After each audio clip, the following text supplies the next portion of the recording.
Mr. Tennis.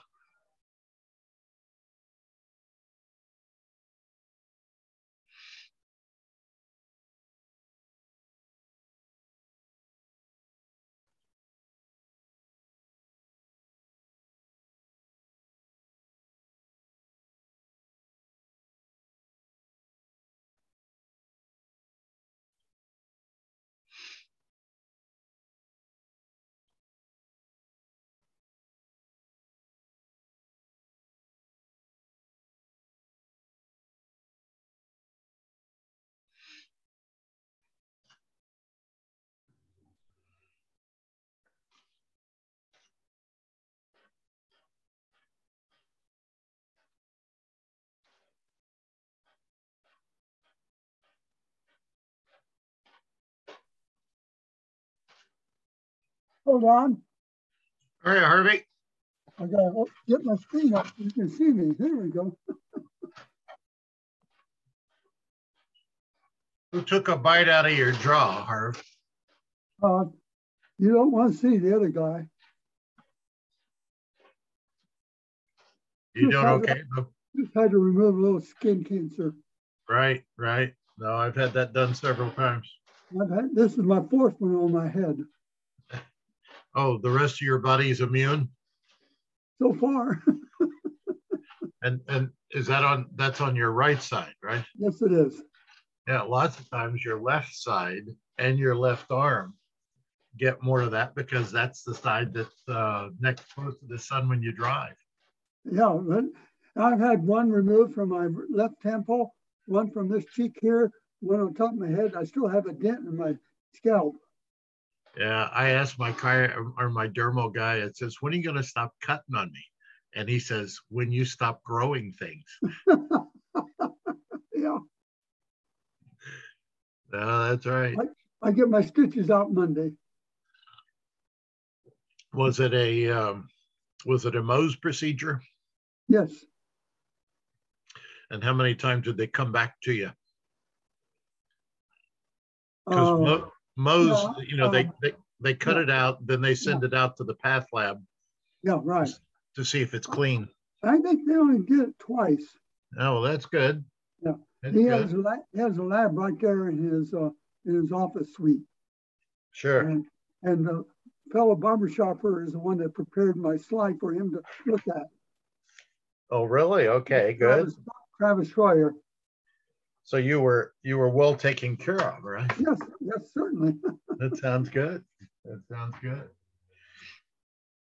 Well, were you on Dwayne's call this morning? No, I was not. This is the first one. He had some good comments, but like usual, it wasn't well attended in terms of total representation. And so I sent a note over to Matt Solentrop and I said, so how are you gonna, you gonna send Dwayne slides and get the state VPs to contact everybody? Well, I sent him an email. No, where's your phone? Get your phone and talk to them in person and see what's happening. Did you see the Thursday live wire that says we're going to start calling people through this new ambassador program? Yes, I saw that. Yeah. So I'm opening some cookies for my time dessert meal here. Okay, I just had mine. Well, I've got Jim Tanis. I think he's from Hayes. Okay, Jim. Hi, Jim. Yeah. And well, he's not on. He's just connected, but there's no video, and he's probably stepped away, or else he tried to log on 4 hours ago and is sitting there. I don't know. So we'll see who else comes in that's sociably early like you are, my friend. Yeah, right.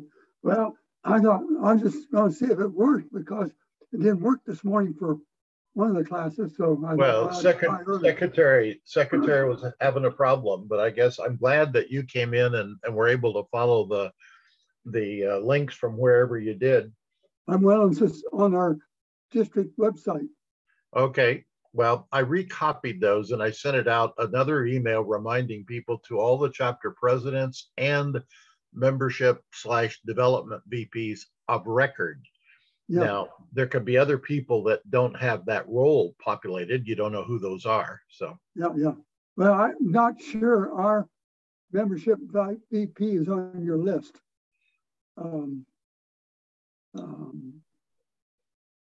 I'll think of his name in a bit, but okay. Keith Eystone. Well, he came on after we elected the other officers, because we had one, the officer was doing that and a couple other positions resigned from the chapter. So, do you know what his email is? Well, I can look it up here. Why don't you look it up real quick and send him? Well, I can tell you whether or not I sent him a note or not recently. Yeah. This morning as a reminder, but his name is Keith, huh? Yeah, Keith Eystone, Eyestone. Okay, so maybe his email just has Stone in it or something, and I'll just search for a Stone.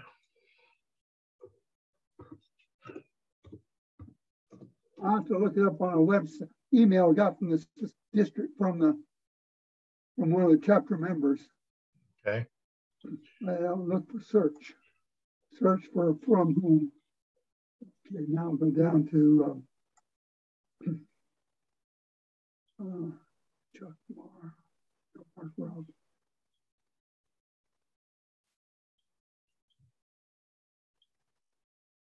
Yeah, he was appointed by our president to take off over the one that resigned. I don't think I have anything with a Stone in the email. He may have some other email. I don't know. Okay.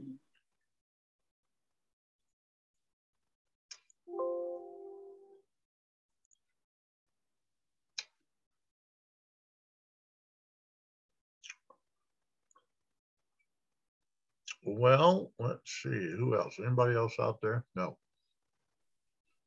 I should change my name from Brett.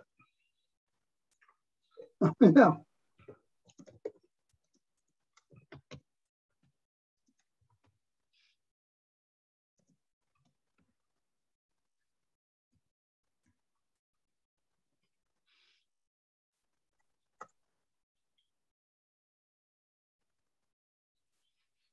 And we'll see who else joins us in a minute.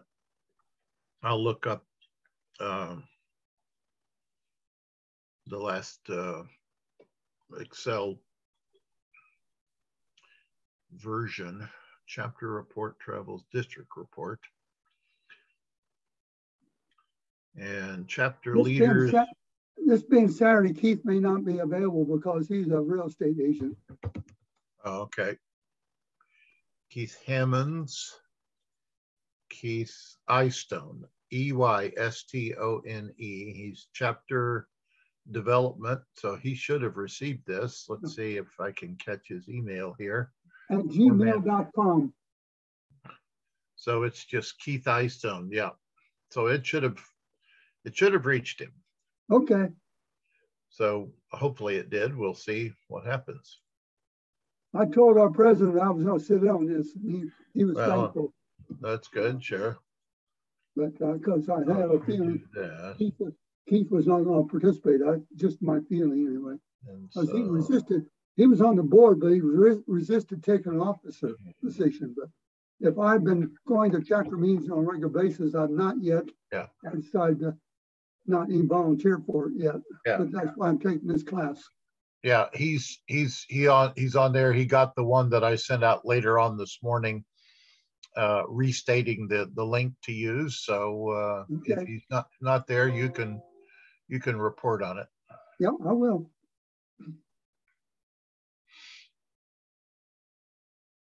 So maybe I'll leave. He can always catch it later on in the recording once at his convenience. Yeah, we are recording it, so somebody will make that available someplace, I'm sure.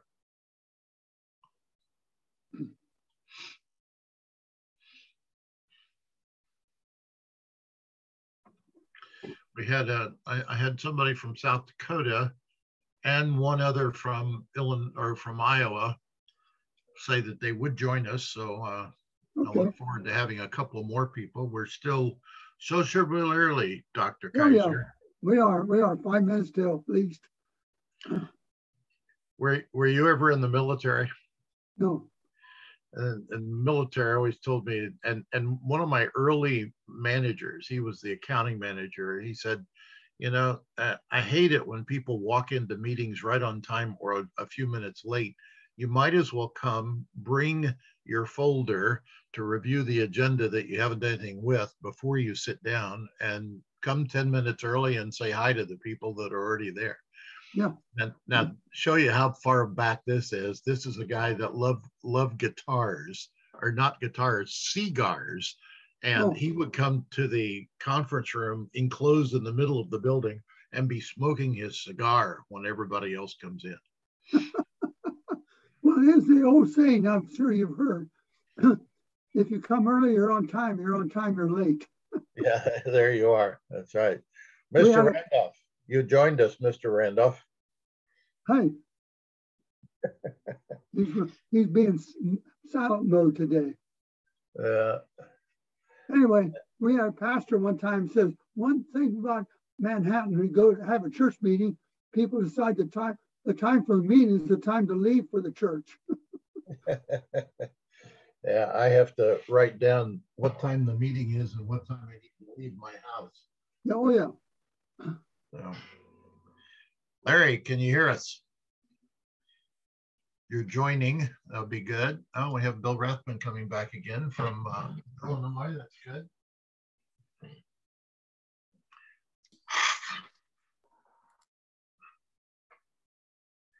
Bill, you'll have to report back to AOH on behalf of all the CSD friends that don't come to these things.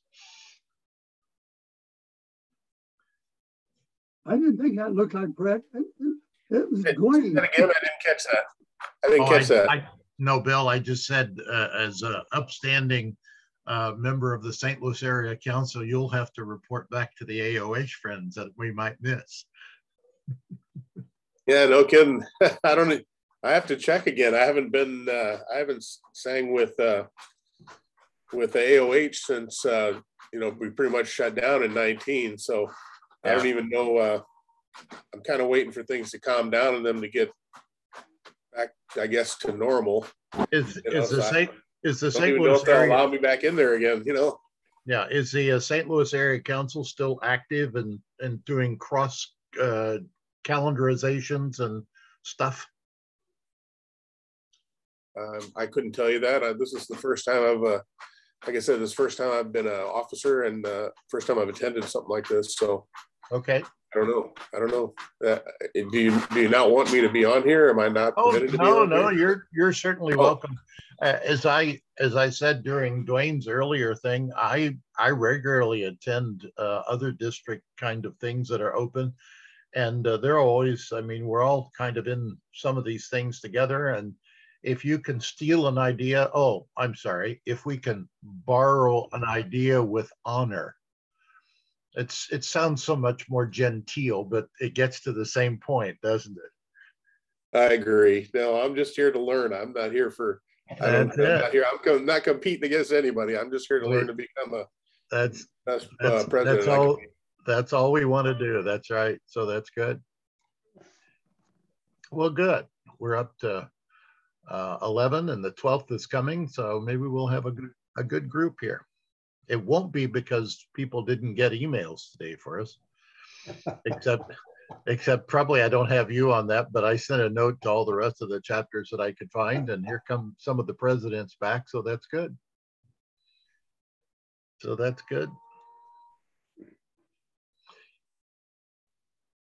And Jim Tanis's name is there, but I think he may have just logged in much earlier in the day and is away. So hopefully he'll come back and join us. Dave Stock, I see you coming on, but does it show you completed? I guess maybe it does. Here comes Von Meehan from Iowa. That's good. And we've got Mr. Silsby from Topeka joining. And So, well, everybody's good. On time for the majority of folks just zipping in. So we'll wait just a minute. I hate to wait too long because then it disenfranchises those of you that are on time. So, and we have Steve unidentified from someplace joining us also. So we'll ask Steve to tell us where he's from. Whoever Steve is, and Ricardo. Good. I love all these one name guys. That means they can sing all 4 parts if I don't know who they are.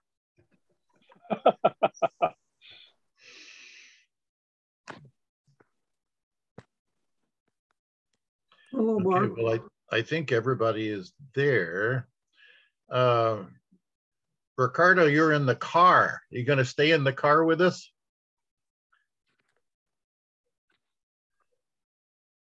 And you may have to turn on your microphone, but whatever you're doing is fine. It's good. Getting a message, the host will not allow me to unmute. Why is that?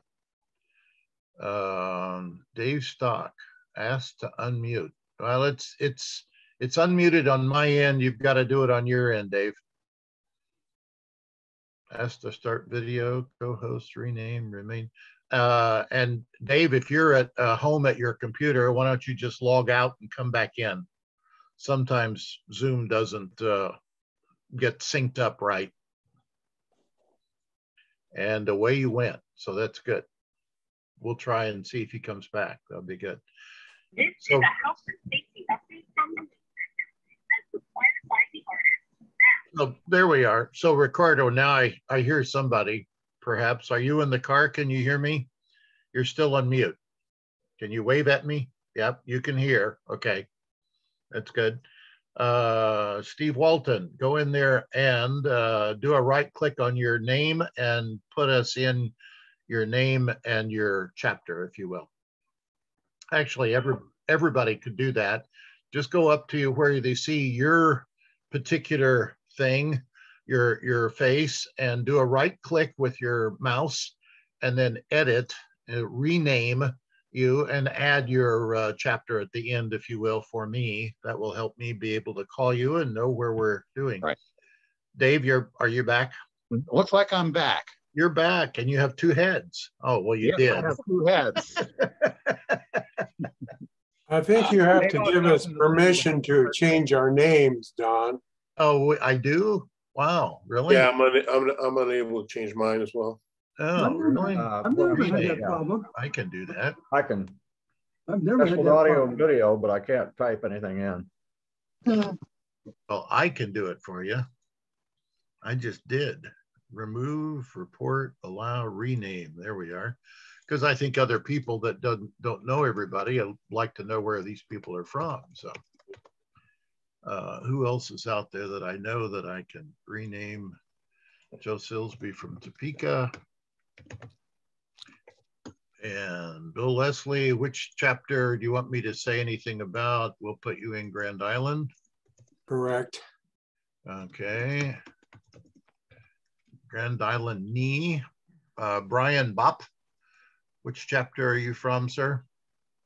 I'm Harmony Delegation in Des Moines. In Des Moines, okay, very good. Yeah. DES Moines. And we'll get a few others. Larry put his name in there already. And Mr. Jeannie is out there from Des Moines as well, going to keep you accurate and honest here, Brian. You're going to keep me honest? No, Brian, I've known Gene. I've known Gene for 20 years. I can't keep up with him either. This is Tom Cunningham. I'm Yes. crashing the party from Belleville, Illinois. Oh, very, very good, Tom. Thank you very much. To Belleville, Illinois. Good.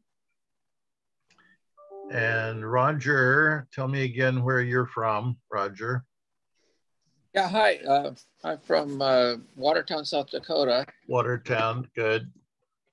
And you are sideways, but we can still see you. Okay, well. That's better. Yeah. Eldon, tell me again what chapter you're from? Cedar Rapids, right? Harmony delegation, Des Moines. Oh, yours Des Moines also. Okay. Yes. Who was it that was on from Cedar Rapids this morning? Larry. Larry was, yes. Okay. There's a Ricardo down there. He's been showing a sign. I know. Asked to unmute. Yeah. What do you say? Let's see. Just a minute. Let me pin you and say Hastings, Nebraska, Chorus of the Plains. Good. Richard Johnson on car on mute. Sounds very good. Thank you. We will include you there then for Chorus of the Plains, Richard. And I'm going to change your name to Rich Johnson for space here. How's that? Hastings, Nebraska. Well, we're glad to have you listening in as you're driving. Just don't get sidetracked for us. Okay, and so I think that's everybody. We'll catch up with other people. And Dave Stock, tell us who's your friend there, because everybody else doesn't know her. This is my wife Becky, who's also in the Omaha Sweet Adelines, and yes. She wants to get a few membership pointers, maybe for our chapter and maybe for hers too. And Becky and Dave were the first people to come visit my first chapter, and so I've known them a few years as well. So we'll see what happens. Well, very good. So that's enough of us. We want to go around quickly. Here's Robert. We're going to admit, and we're going to admit Vaughn again from Davenport. And we'll get Robert because we don't know where Robert is connecting from. But I think everybody else should be identified. And if not, we'll get you identified as you talk to us. Robert, tell us where you're from. Take yourself off mute. I am in Omaha, Nebraska. From Omaha, and your last name is? Laws, L-A-W-S. Okay, very good. Thank you very much. Okay, so if you're not riding in the car, I would like for everybody to open up their chat window and just go ahead and put into the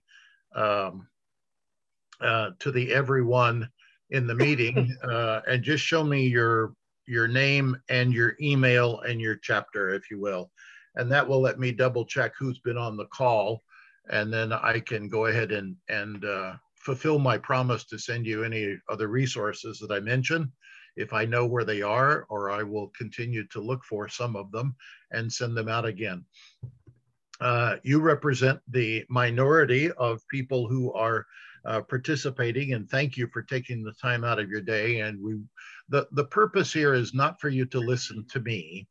My name's Don, and I've been a member here in CSD for 22 years, I guess. And I'm currently the membership VP. I work very hand in glove with Mark Furness, who is also one of the faces there. And we try and support chapter membership issues, registrations, using the member center, whatever else it may be. No question is too small or too ignorant to then learn from each other about. So everybody is capable of sharing information from somebody, and that's why we're all here. So let's see. So I ask everybody to go out in the chat and put their name and their chorus and their email, and I'll grab those later. So what I'm going to do is to go into my sharing of the screen, and we'll share with you my screen and open up a PowerPoint presentation that I have to show you. And this is going to be just basically, will somebody, Bill and Jean, you're on my screen on the side. Give me a thumbs up if you can share my screen. You can see my screen. Okay, they're very good.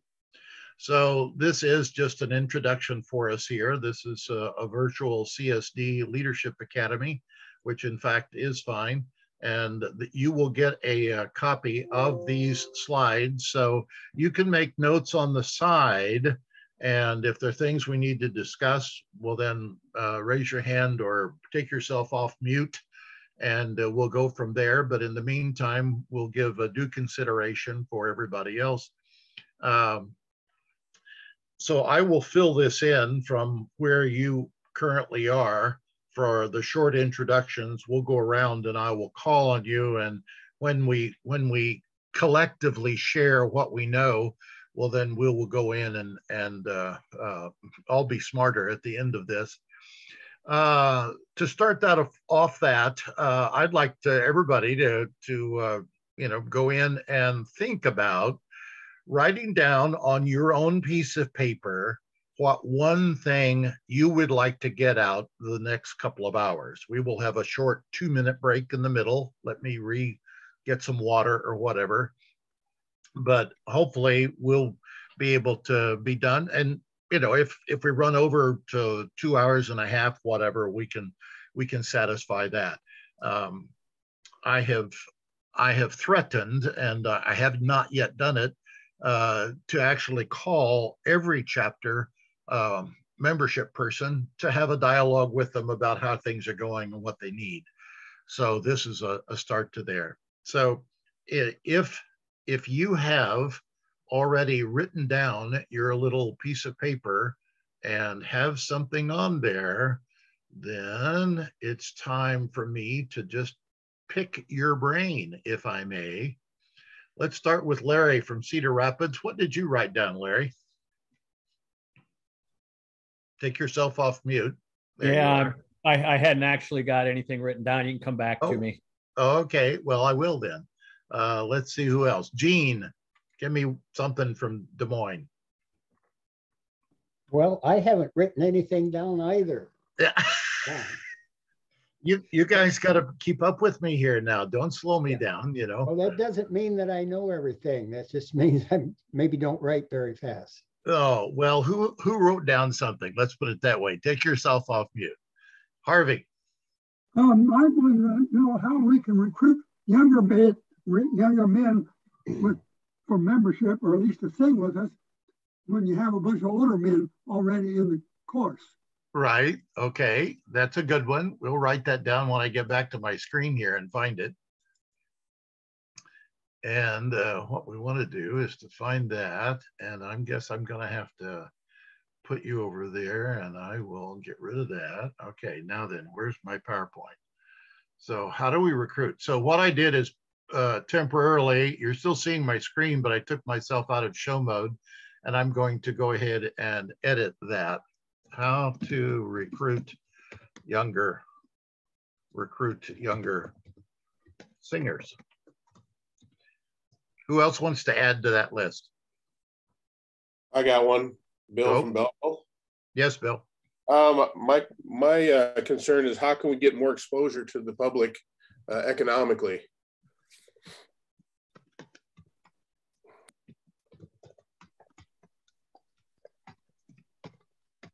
And you're going to have to tell me what you really mean economically. Well, we attempted to do some advertising several times, especially with our Singing Valentines and things like that. Mm-hmm. I mean, if we put ads in the paper, it's an arm and a leg just to get an ad, a one-day ad. Okay. Newspapers and things. But I'm just, I'm thinking, is there a better way to get out to the public? The only thing I'm thinking is personal performances, whether I mentioned it before in the other seminars, personal performances, either paid or non-paid, is the only way I can think of. Okay. Maybe 1 or 2 performances a month by a quartet or a chorus in general, just to get our names out there, to get to be seen. No, that's good. That's good. Give me another one, somebody. This is Roger Carter. Are you with? Are you hearing me? Yes, Roger. Go ahead. Yeah. Well, what I have written down is to get more members too, especially younger. But I can answer. I think the last question was, we go to nursing homes and we have people record our sing outs, and they love to post them to Facebook. You know, that's cheap. That's free advertising right there. You know, and I think, you know, you can use social media to your advantage in a lot of different ways without it costing you a penny. Okay. Who else? Somebody take yourself off mute. I can't see everybody raising your hand. So, Don, I would yes, go ahead. encourage. We have a bunch of dominant white males here. I would like to address diversity and inclusion.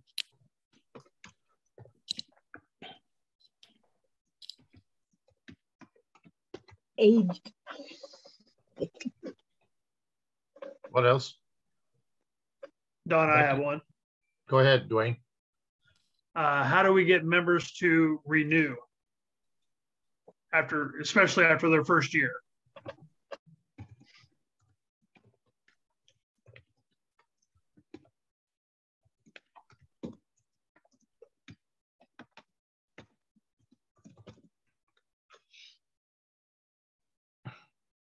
That'll be on the test at the end of the session.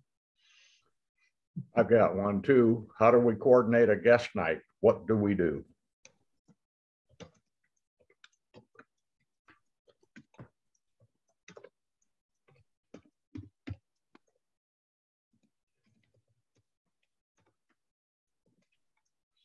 Okay, those are all good. How about any more before we go over to this? Notice how I plan ahead and I have a second column over here as well. Well, I've got one. How about how do we get a hold of possible public performances that it's something other than national anthems or nursing homes? And there are other things going out there that communities have that sometimes they're looking for some other entertainment or appearances on the side. How do we get involved in some of those things to not only get out before the public, but to maybe help recruit as well? Okay, sounds good. I got one for you. Yes, go ahead. Go. I've got for you now. How do you reach out to get members, even though they're going to be short term? Say it again. How do you reach out to? Post-secondary, so your colleges, universities, etc. Okay.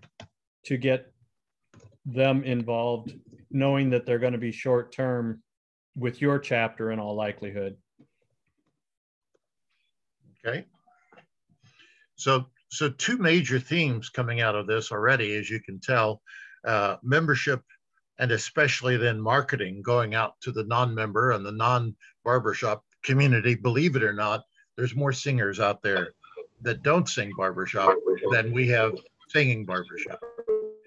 And so you don't just reach them by having shows for your own families. And so we'll talk about the mutual wedding that has to take place at the chapter planning level with marketing coming in on that as well. Joe, I put you on mute because I was getting a little background from you.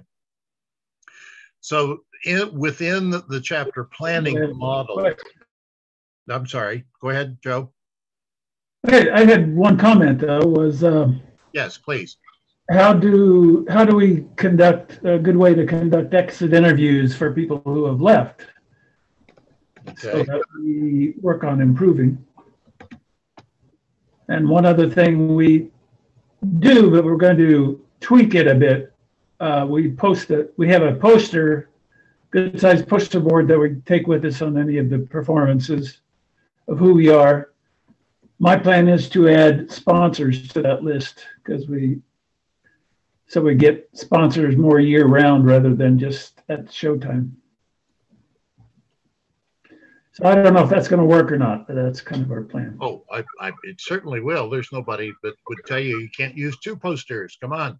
And then every time you are at a performance and you're talking a little bit about it, and you say, we're here under the partial good graces of these community sponsors as well, and you give them not only written, but you also give them a couple of printed opportunities when you should print show programs and things like that. I just let in David at the end. David, if you can hear me, would you identify yourself and tell me where you're from? And I'll come back and do that. I can't see him real quick, but we'll come back. So so that last poster board I think is fine. And anytime you're out performing, obviously you're controlling the set, and so you can do some marketing and public announcements and things like that. When is the best time to do an exit interview?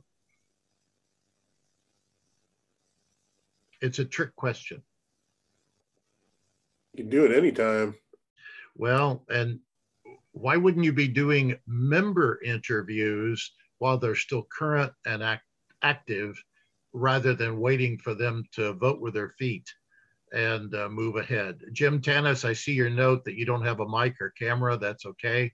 If you'll send me a note that at least confirms that you can hear me, that you're still welcome to come in, and I'll any question you have, you can put in the chat room and I'll eventually find it. But thanks for telling me you're there, and that works. So the issue is, if we knew people were not going to renew, what would we ask them? Here it's almost March 1st, and we know somebody that's due to renew on March 31st, and they're not going to. Describe for me that person today. Are they coming and singing?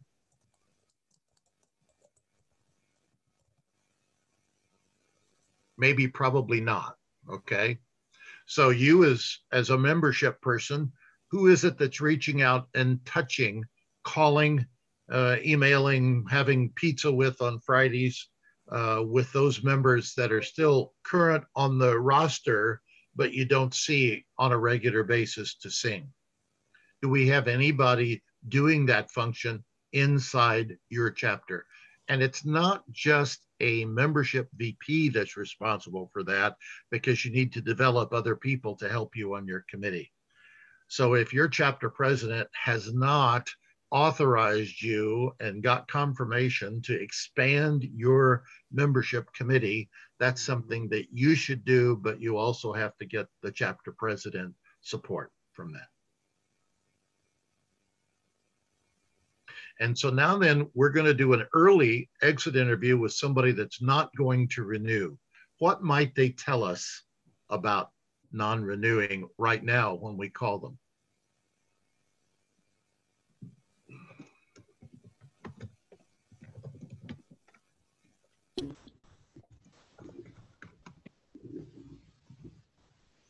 What would they say? Go, Joe, go. Oh, one person said that we do too many Christian-related performances at churches. This person has a background as a Jewish background, and he just had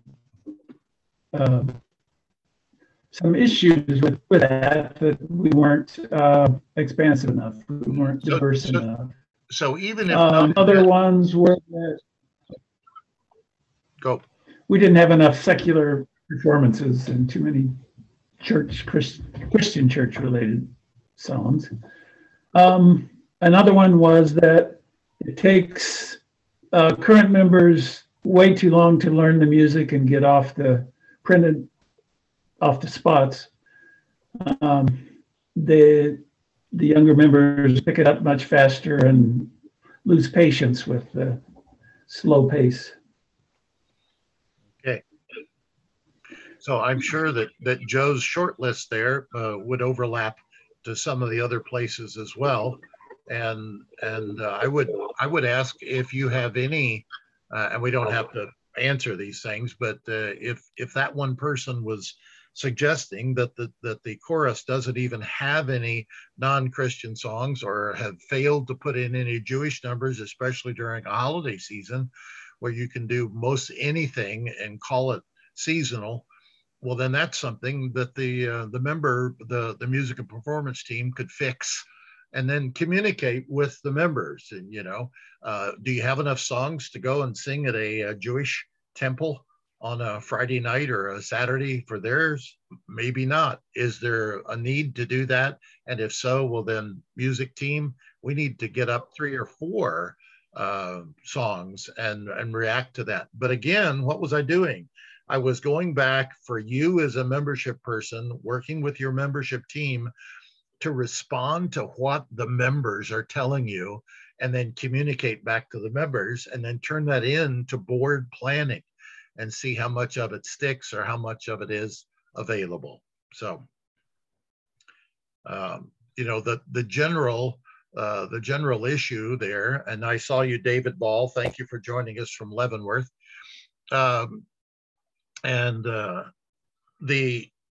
The other issue, I guess, is we already talked about the wedding that has to take place between members and marketing to get out there. But we also then have to say, who are we there for? And that's really bringing in all of the chapter members into the discussion so that they know that we're trying to represent them, and we're also trying to do what they would want to allow us to support. So you've got to have this constant feedback on what's the plan. And if, you know, don't schedule a show in the fall when CSD has a convention. Don't schedule a show in the fall when we know that half of your rural members are going to have to be out cutting hay or whatever. You know, you got to squeeze in all those kind of considerations, and don't schedule a show when both of your tenors are out of town. That keeps the world in order, doesn't it? It's just working through that kind of simplistic approach, you know.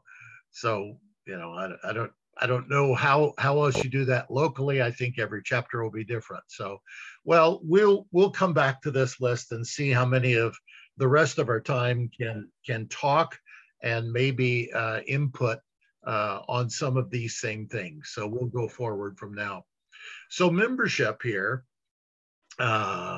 Let me go back to slideshow, and we will go from this current slideshow. So you haven't seen the rest of that yet. So membership, singing fellowship, fun, enrichment. Where'd it go? There it is. Enrichment, creativity, personal development. All those things are what the Barbershop Harmony Society would say we do in various functions. And whether it happens one at a time or whether it can be done in sequence, this is all part of the development cycle that you would have for membership. I'm going to ask you if you agree with that or not. We have lots of membership general online resources that we can find. And when in fact you and several of your other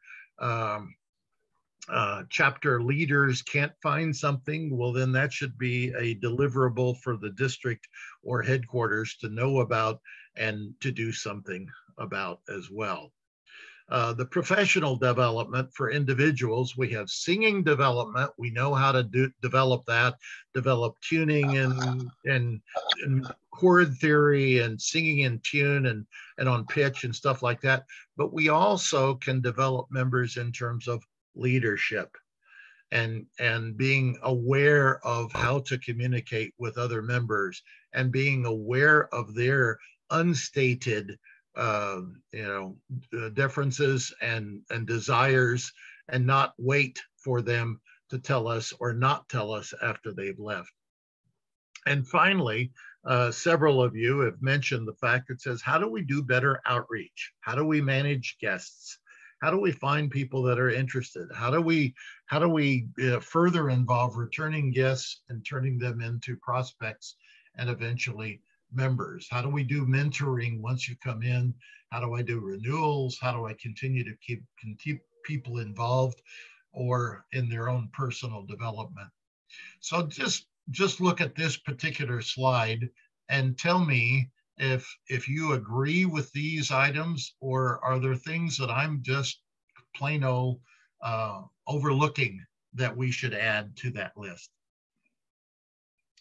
And I see Mr. McCleary here under the Deborah name. Wave at me. How are you doing? And if you'll take yourself off mute and just tell us where you're from. Yep. Beautiful Ankeny, Iowa, in the sunshine with 4 inches of snow going fast. And what's your name? Norm McCleary. Okay, Norm, we're very good. And you live in Ankeny and you sing with? The Harmony Delegation. Yes, good. So some of your buddies are here. I've just taken the liberty of changing your name from your wife's account so we know that we can talk about Norm, and then you'll know we're talking about you. Thanks. Yeah, there you go. So on this list here, yeah, Harvey? Well, I like these ideas, but as I look at people in my community that are very accomplished and better singers than I, how do we involve them in this whole process? Because, I've thought, if we get young guys who learn music quick, would it be good to have like a two kind of a split situation as far as have the young guys learning music, but only meet themselves a couple times a month, maybe, or once a month because they learn so quickly, and then merge them in with the older guys who finally learned it towards the end before our show. I mean, is this something, so you don't have 2 choruses in one chapter, but kind of combine the two some way? Yep, and there are chapters out there that have done that. They have a youth group that meets at the start and the end of a weekly rehearsal, but in the meantime, you've got an assistant director or something doing a different repertoire of show music or whatever, letting them come in and perform. You can still perform for each other. They already know some of your simpler, older songs, perhaps, so maybe they don't take as much time, and you can do all that. You have to have leaders in both groups is the issue. There's a lot of chapters out there that are saying, well, I want to form a mixed group as well. You've got to have a director for that, and it can't always be the same director because they may tell you, well, I'm a music educator or whatever, and I need my own time space to do the rest of my life too. So adding another chapter requires their own board, so to speak, to do that kind of planning.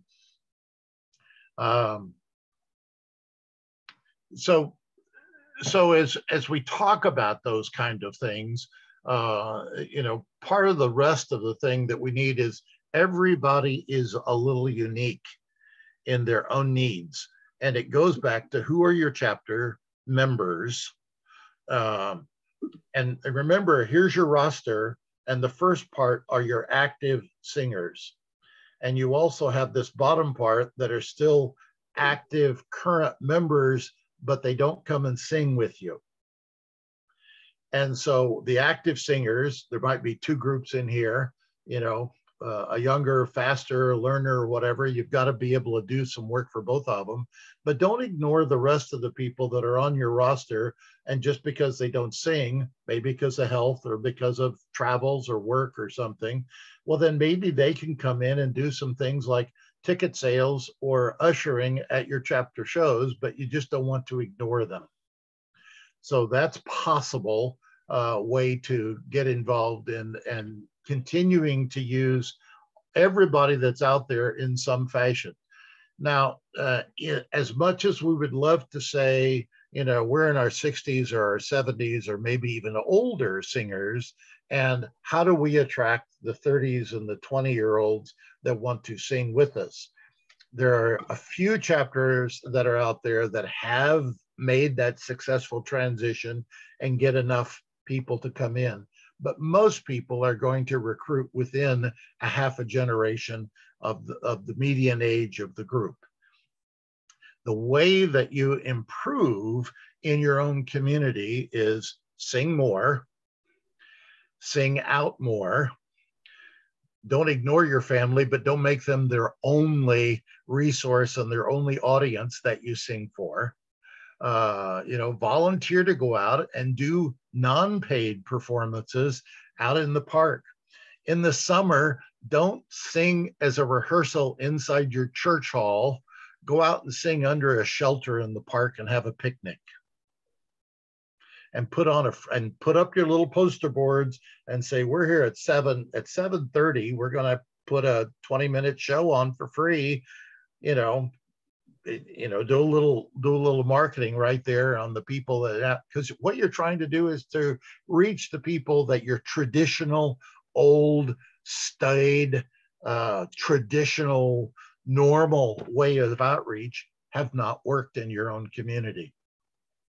Raise your hand if you have some member raising, thank you. If you have members that do not live within your own county. So we have multiple counties in most of our chapters. And I'm giving you now then the membership marketing wedding for the summer of 2022. And it could be, Joe Barbershopper is going to bring his chorus from that other city that he travels to, but he's going to bring his chorus to our community in our town and do a public performance at our park on such and such a date. 2 weeks later, the second Joe Barbershopper on the other side of the metro in another county can have a similar marketing thing that says Joe Barbershopper is bringing his chorus to our community as well.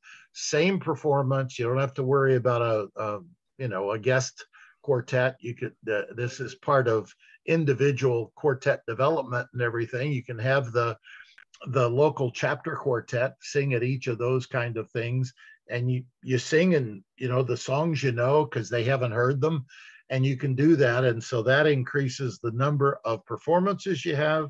That increases the number of opportunities for the members to feel good about performing because they learned their songs finally. Okay. There's all sorts of tricks and trades from a music and performance side to take whatever size group you have, 12 people, 15, 30, 50, whatever, and call people down front to sing a song that the chorus has just finished practicing. And you put 4 of those guys up front and you let 4 stand behind and say, just sing that as a quartet, or maybe it's an octet or whatever, so that they're out in front carrying their part, maybe a little higher level in their stream of consciousness, maybe they're listening better type of thing, but it's a way to improve their own singing performance and hopefully getting a lot more fun out of that type of thing. So further engagement, further involvement on the individual singers, even within the larger chorus. Don't shy away from bringing 4 people together at the break and having them go sing a polka that they should already be aware of and know in front of the group. You need to do that for Singing Valentine's if some of these years we get back into doing that. So why not let them do that as well? And if you do that and they perform well in that small group, well, then when you go out to do your public performances in the park, not in front of your family, but in the park in front of the community, well, then that passerby who's also a singer says, that person, those foursome out there, that whole chorus looked like they were really having a fun time. Now then, it took somebody else that's out there monitoring the audience to now then go up and say, I saw you moving your hand. I saw you bouncing with us. You need to give them 2 cards, one to keep and one for them to write down their name and their email address and their phone number and give that card back to the chorus member to be turned over to the marketing person or the membership person to contact them. If you're already doing all those things and it doesn't get you any new guests, well, then I think probably I'd do it twice as often because I think that process will work. Now then, when you bring them in, the whole issue about membership and having the appropriate warmth and fun and everything when you come in, one of the unintended barriers for membership that I might have, yes, here we are, my next screen that I will go to. If we go to the membership screen and I show you the next one, what might be, and now then let's pretend I get a new member in. How is the chapter? What do you think that new member needs? And what are some of the unintended barriers that they're going to have to work through?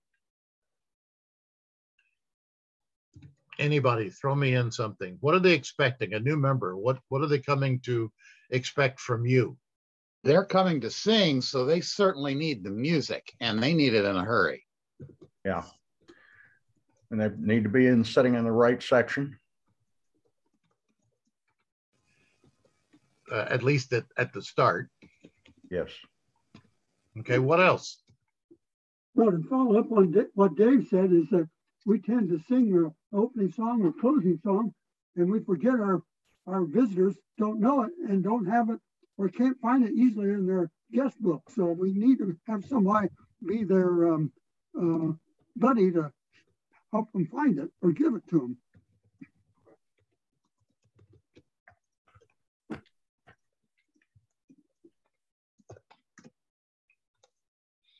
If your director and your music team is not telling the membership every week what songs to prepare and be ready for, then you could never ever hold their feet to the fire, their songs to the tune that says you didn't come prepared. Well, you didn't tell us what songs you were going to use. Okay, well, fix that. Fix that. Mr. Membership VP, it may not be your job except to remind your board that that particular element of our new member expectations are still lying fallow. Nobody has complained or brought that up. What's a barrier for a new member that they're going to find out once they come and start visiting, or they just joined and all of a sudden 2 weeks later, 2 months later, they come to you as the member person and says, gosh, I didn't realize that. What's the rest of my sentence? I think somebody answering, I'm sorry. No, go Bill.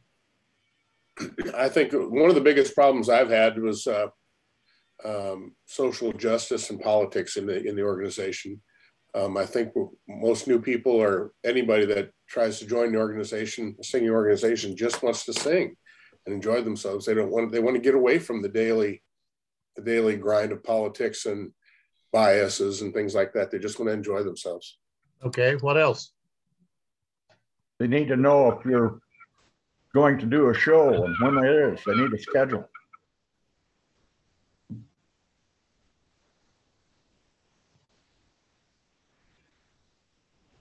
Okay. Michael Tate just joined us. So hi, Michael. This is Don. Go ahead. So future performances. What else might they tell you a couple of months into being a member in your chorus? They look like they're having a good time, but what might they say to you?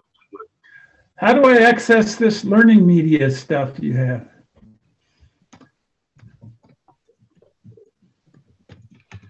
Okay.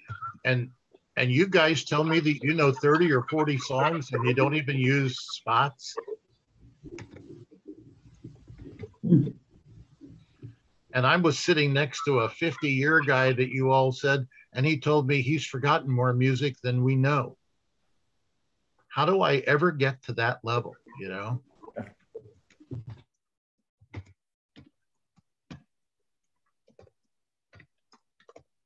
And then he's there for a year, and now then what might he remind you about?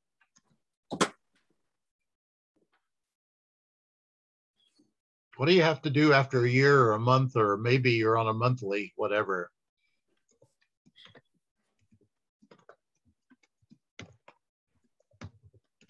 Oh, I have to renew? Yeah. Or I just lost my job and I can't, or something like that. You know, you have to be aware of that. But lots of times we join new members and we don't necessarily go into the expectations, the culture of the chapter. And many times we'll talk about what the chapter used to be or whatever, as opposed to saying, you know, every time that the new year starts, you've got to do some things. about rebuilding and strengthening for the future, but maybe that doesn't go into our conversation with them as often. Well, you hit some other things that I'll put on this screen here too. Stop my share and oh no, I've got to show this. I'm sorry. Sorry, I was there. I was going to go into my little slideshow again and do it from the current slide. There we are. So these are the things I'd written down before this call. You don't use music to perform. Well, all my choruses that I've been in always allowed me to hold my spots up. Well, I've got to have required. What do I get at the chapter and the district and the society dues anyway? And don't you provide some learning tracks for me? Do I just have to learn to the baritone that's next to me that doesn't really remember how he learned the music, or I don't want to repeat his bad notes? You need me to learn and perform how many songs for the show, and when's the show coming up? And now then you want me to actually tell the story of the lyric? You know, if I wanted to perform as an actor, I guess I could have gone to the little theater company or something in town. Is there an underlying story of the song that I need to understand in addition to knowing my part? How can I keep from getting lost at the chapter meetings? I don't know where everybody is going. It seems like everybody else needs or understands everything that's just inferred, but it's not clear to me. And I just want to join a singing group. I don't know that I want to be here to help in terms of leadership or doing anything there, you know, kind of thing. Are those the kind of questions that you've run into in the past? What else would you throw out for everybody that says those kind of needs? How does your chapter anticipate those and deal with them? Michael Tate, your hand is up. It is. Hey, how's everybody doing? Doing fine. Go ahead. Well, what I was thinking about as you recited those questions was an accessibility issue.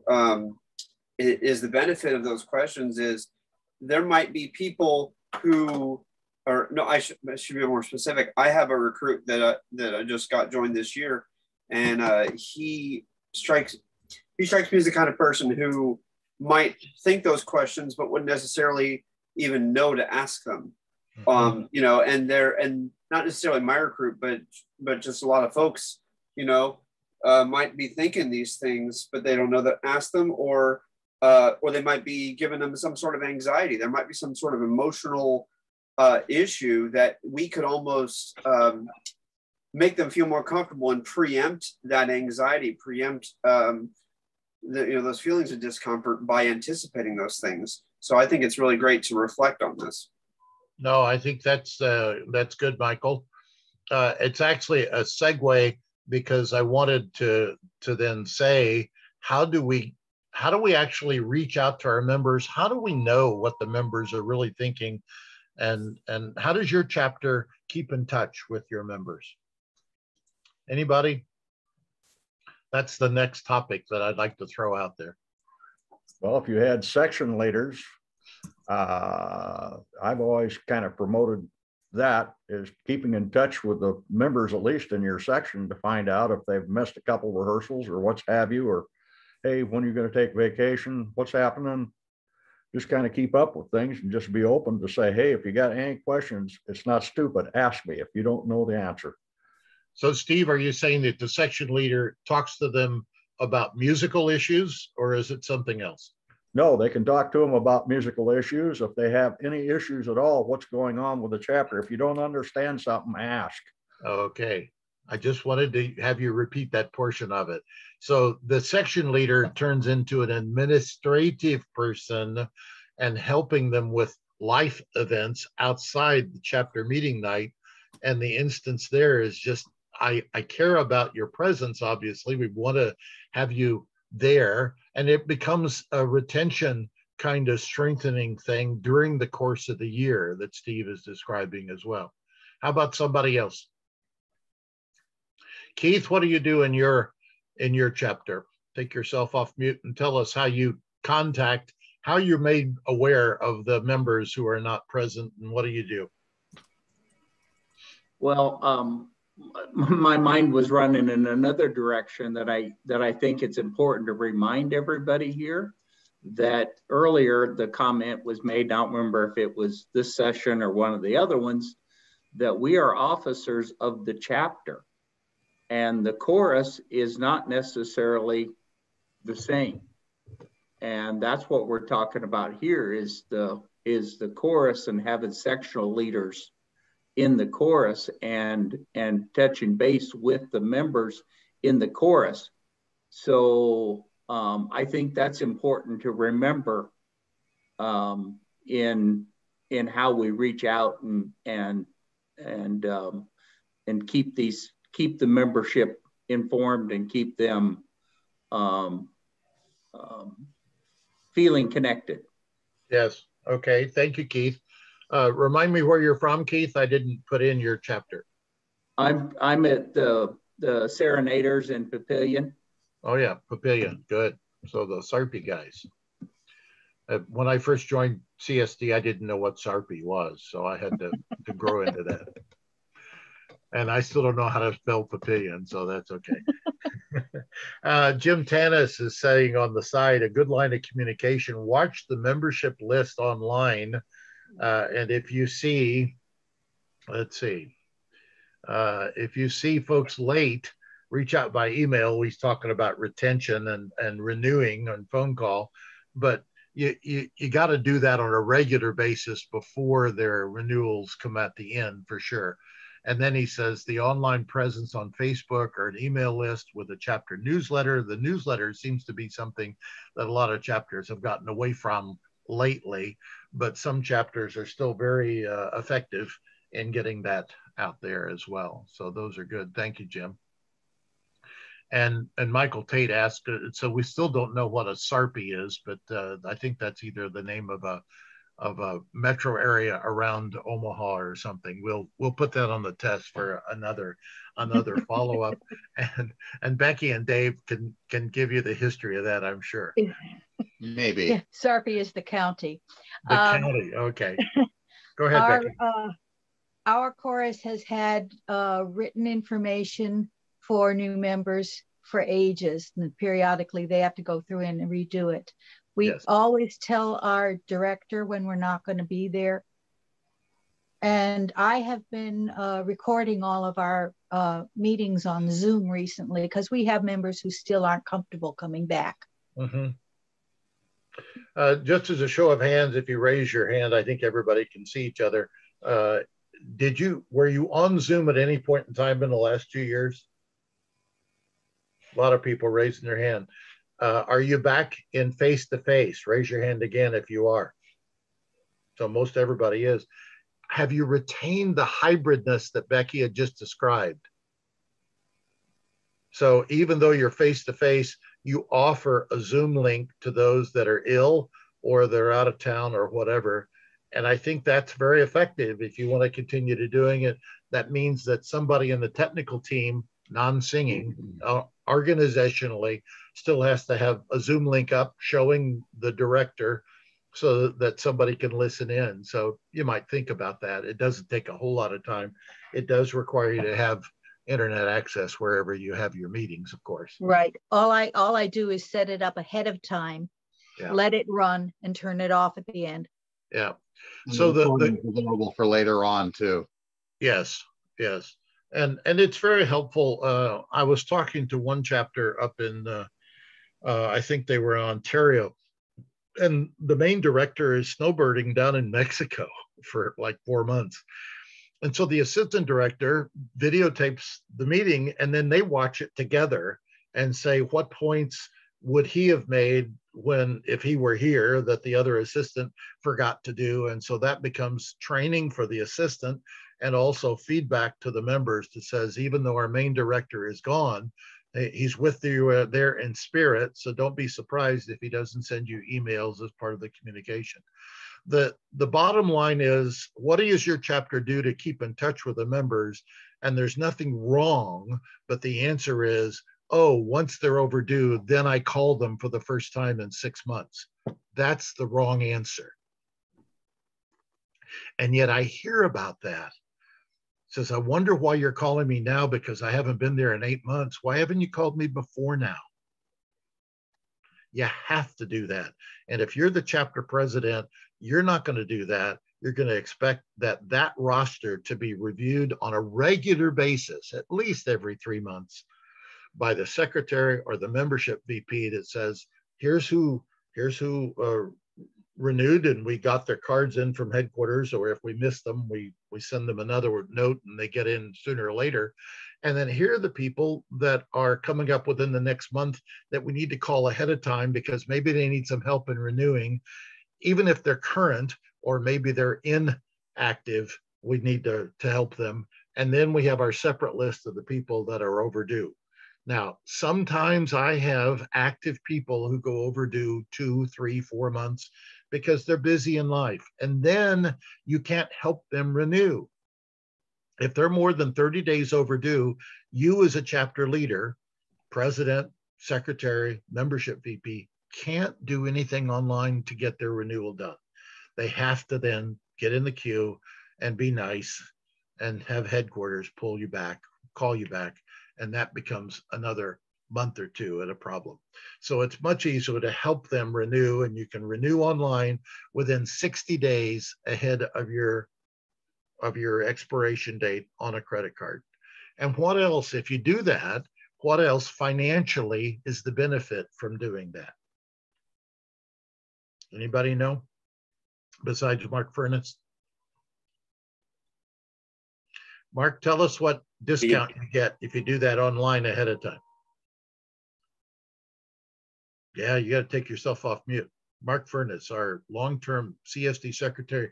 And while he's getting off mute, I want each of you to know that the next convention you come to, you take your special time for the House of Delegates meeting and you go search out Mark and see the excellent job he does on our chapter eternal people. I have been to many, many other districts, and CSD is very fortunate because Mark spends a lot of time working with individual chapters when members pass away and make it part of their chapter eternal presentation. He's showing me what you're going to do, what you see in Wichita. So Mark, thanks for doing that on behalf of everybody. So Mark, the question was, if I help somebody renew ahead of time, what's the benefit to helping them do that? There's, I think, a 5% discount if you get your renewal in before it's due. There's a 5% discount if you do it online rather than on paper. Yep, and I think there's a 5% discount if you do go ahead and do it by a credit card rather than sending them a check also. Yes, yes. Am I close? Yeah, I think that's the answer. Yeah, there you go. So anyway, the question really is, how does your chapter keep in touch with all the members? No wrong answers, except, well, I don't bother anybody until after they're overdue. That's the wrong approach. And you as a membership VP and your expanded committee, you know, first of all, people maybe don't want to be recruited to work on something, but if you start out with something very simple and very time-bound, you can get them involved in doing something. Consider that advanced training for them to take over your job in a couple of years. And we all have to worry about somebody doing what we're doing when we're no longer around to do that. So it leads into membership retention. And I'm going to go back online here, and you all are going to help me fill in some of the things here on this. Where's my next chart? Needs barriers. There we are. What would you put into your successful retention list? Let's build a little list of successful retention criteria and activities on this list. What would you add to this list? It's an open blank page. What would you add to it? You have to have fun at your chapter meetings, at your rehearsals as well. What else? What do you mean by fun?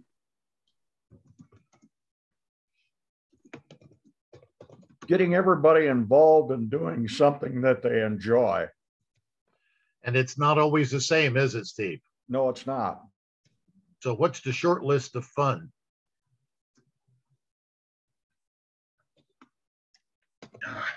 Yeah. You're doing your tags, your warm-ups, or what have you, Has somebody got a coffee pot brewing, Are you taking a break? You got some cookies there too. Quartetting, anything.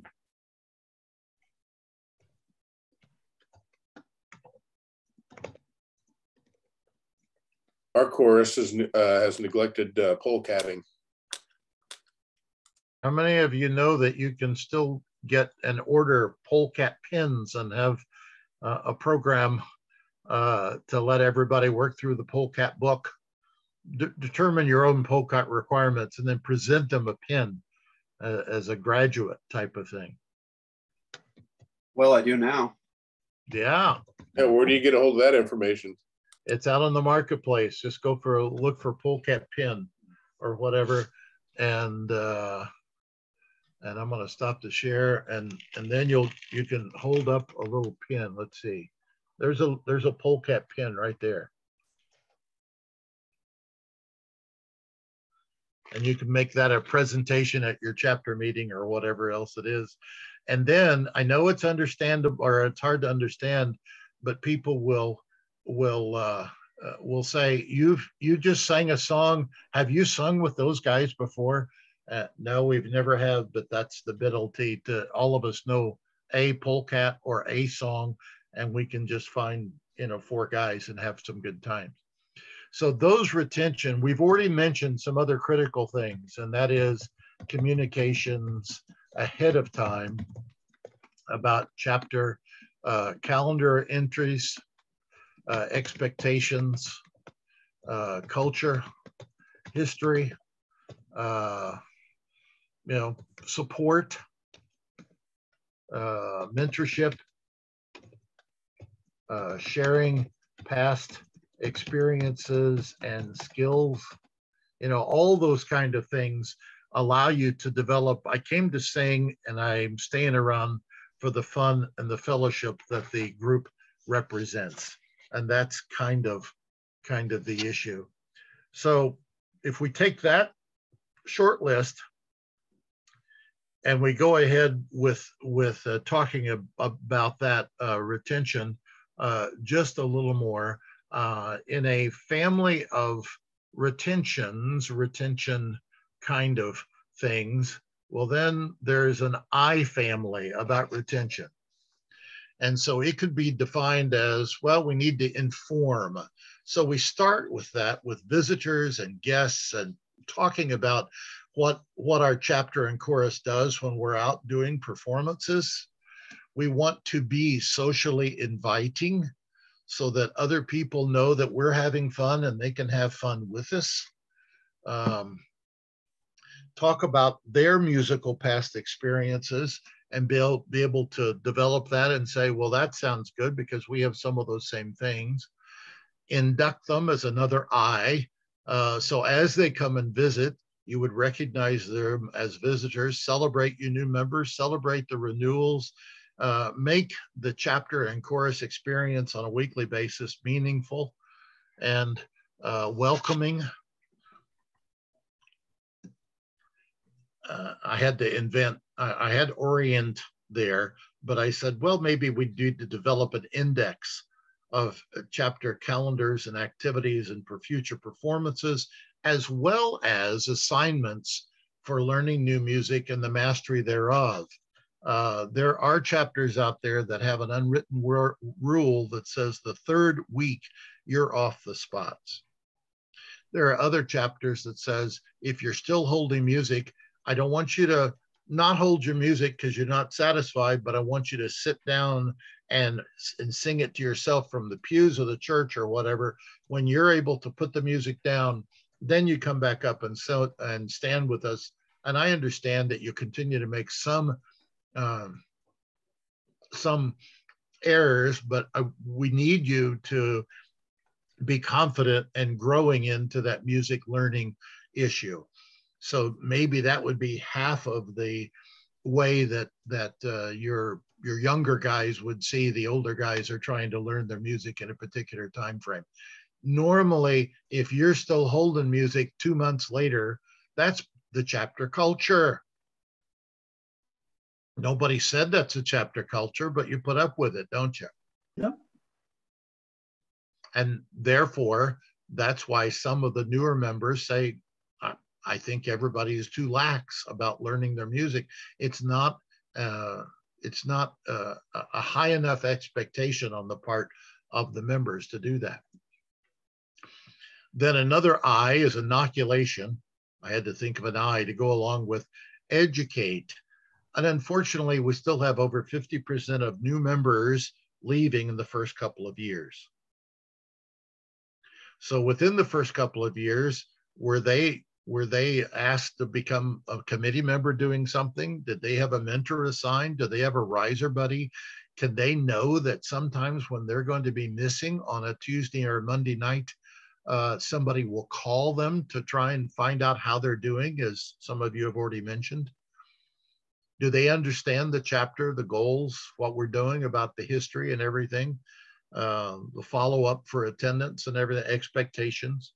And finally, just involve the immersion in the common chapter and course functions. That means leadership, operations, singing, and caring for each other as a community of singers. All those kind of then come together. So if you're doing any or most of those I family things, well, then your retention will probably go up. Now, you still may have members that retain themselves, in other words, renew, that are not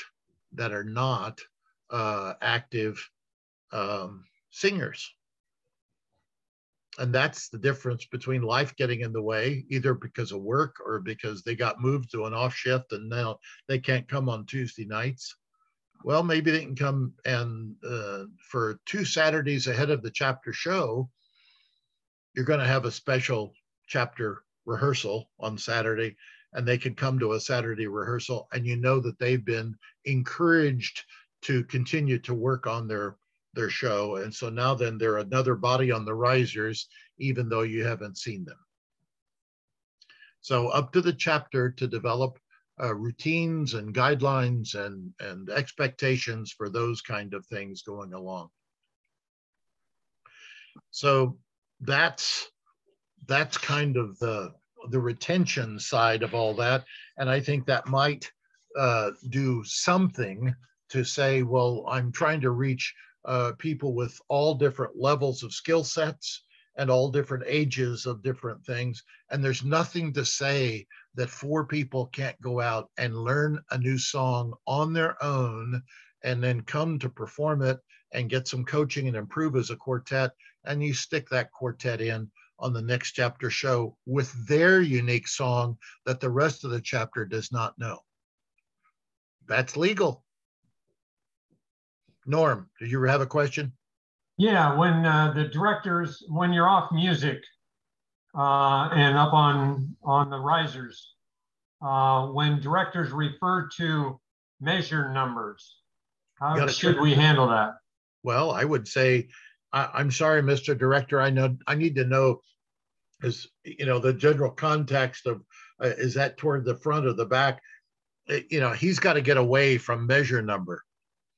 And if nothing else, part of the director training allows you to record not only the chorus side, but also the director. And if you set up a video camera a couple of times, you don't have to do it every week, but occasionally the director, and say, watch yourself during the rehearsal, you can in fact improve your director movement with your ictus and the downbeat and everything. And then you talk an awful lot, even on songs that we like to sing that we know about.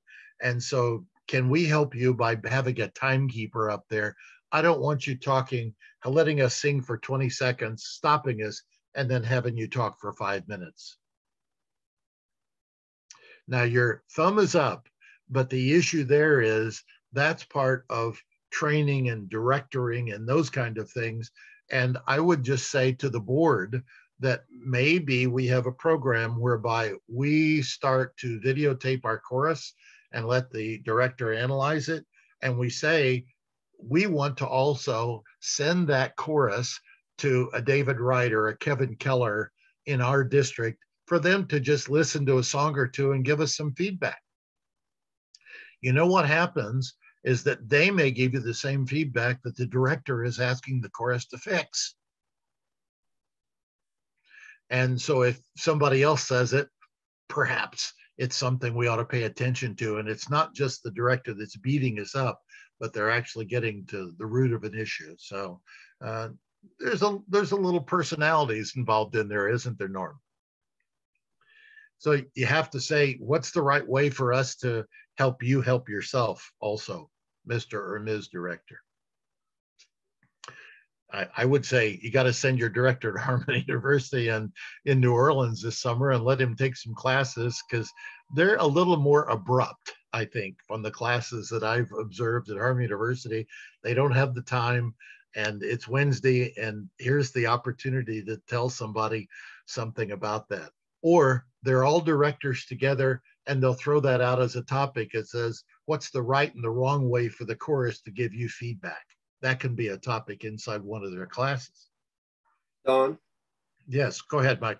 I just wanted to testify real quick to that. I'm a director, and I just wanted to say, I've been to Harmony U, would have been 10 or 11 times, but then there was a pandemic. And I just wanted to say, if you have a director that has any questions about what Harmony U is like and what you get out of the director experience, just shoot me an email. Or text me or call me or something. I love talking about Harmony U. So I just please reach out to me. I would love to be a resource for you for connecting to your directors. My background is I did the music undergrad thing, and I've done a lot of barbershop education. So I can look at it through both worlds. So let me be a resource for you to try to talk your directors into going if they're a little hesitant. Just get a hold of me. I'd love to be there for you. Little show of hands. Do you think that your current board would allow your chapter to go to a different chapter meeting, even if it's on a different night, and just go visit them for an evening? Okay, maybe an hour or so away. I mean, maybe an hour and a half. Des Moines goes down to Iowa City or something. And then we don't have anybody from Iowa City on the call, do we? No. So Roger Marshall, I'm going to say, if Roger were here, he'd say, well, you're invited to my cookie festival. And all the Eastern Iowa chapters, and even partially into Illinois, they know about the cookie festival, a good time to do that. Well, in your neck of the woods, how could you do your own cookie festival kind of approach and ask other chapters to come and visit? And that I got a problem with, you meet on the Monday night, we meet on Tuesday, we got a problem with that or whatever, Joe Silsby, when was the last time you hosted and told Leavenworth and Central Standard and Kansas City to come in and visit you guys, on some night when Jonathan's not working night shift, Yeah. And even Manhattan from the other side. So we could have those kind of festivals in the summer on a Saturday or a Sunday afternoon as well in the park. Bring your hot dogs. We're going to have a good time, and show up at 2:00 and we'll eat, and we'll perform half an hour for each chorus, singing 2 or 3 songs for everybody. And then here are 2 songs we want everybody to learn. If you already know it, that's great. But otherwise, those 2 songs are, everybody's going to sing those. And now we've got 120 guys singing those songs, or a mixed chorus, whatever it is, singing for the public. So again, it won't happen unless you try it. And if you try it, well, then, it may have a life of its own, perpetuate and go on with that. So something to try.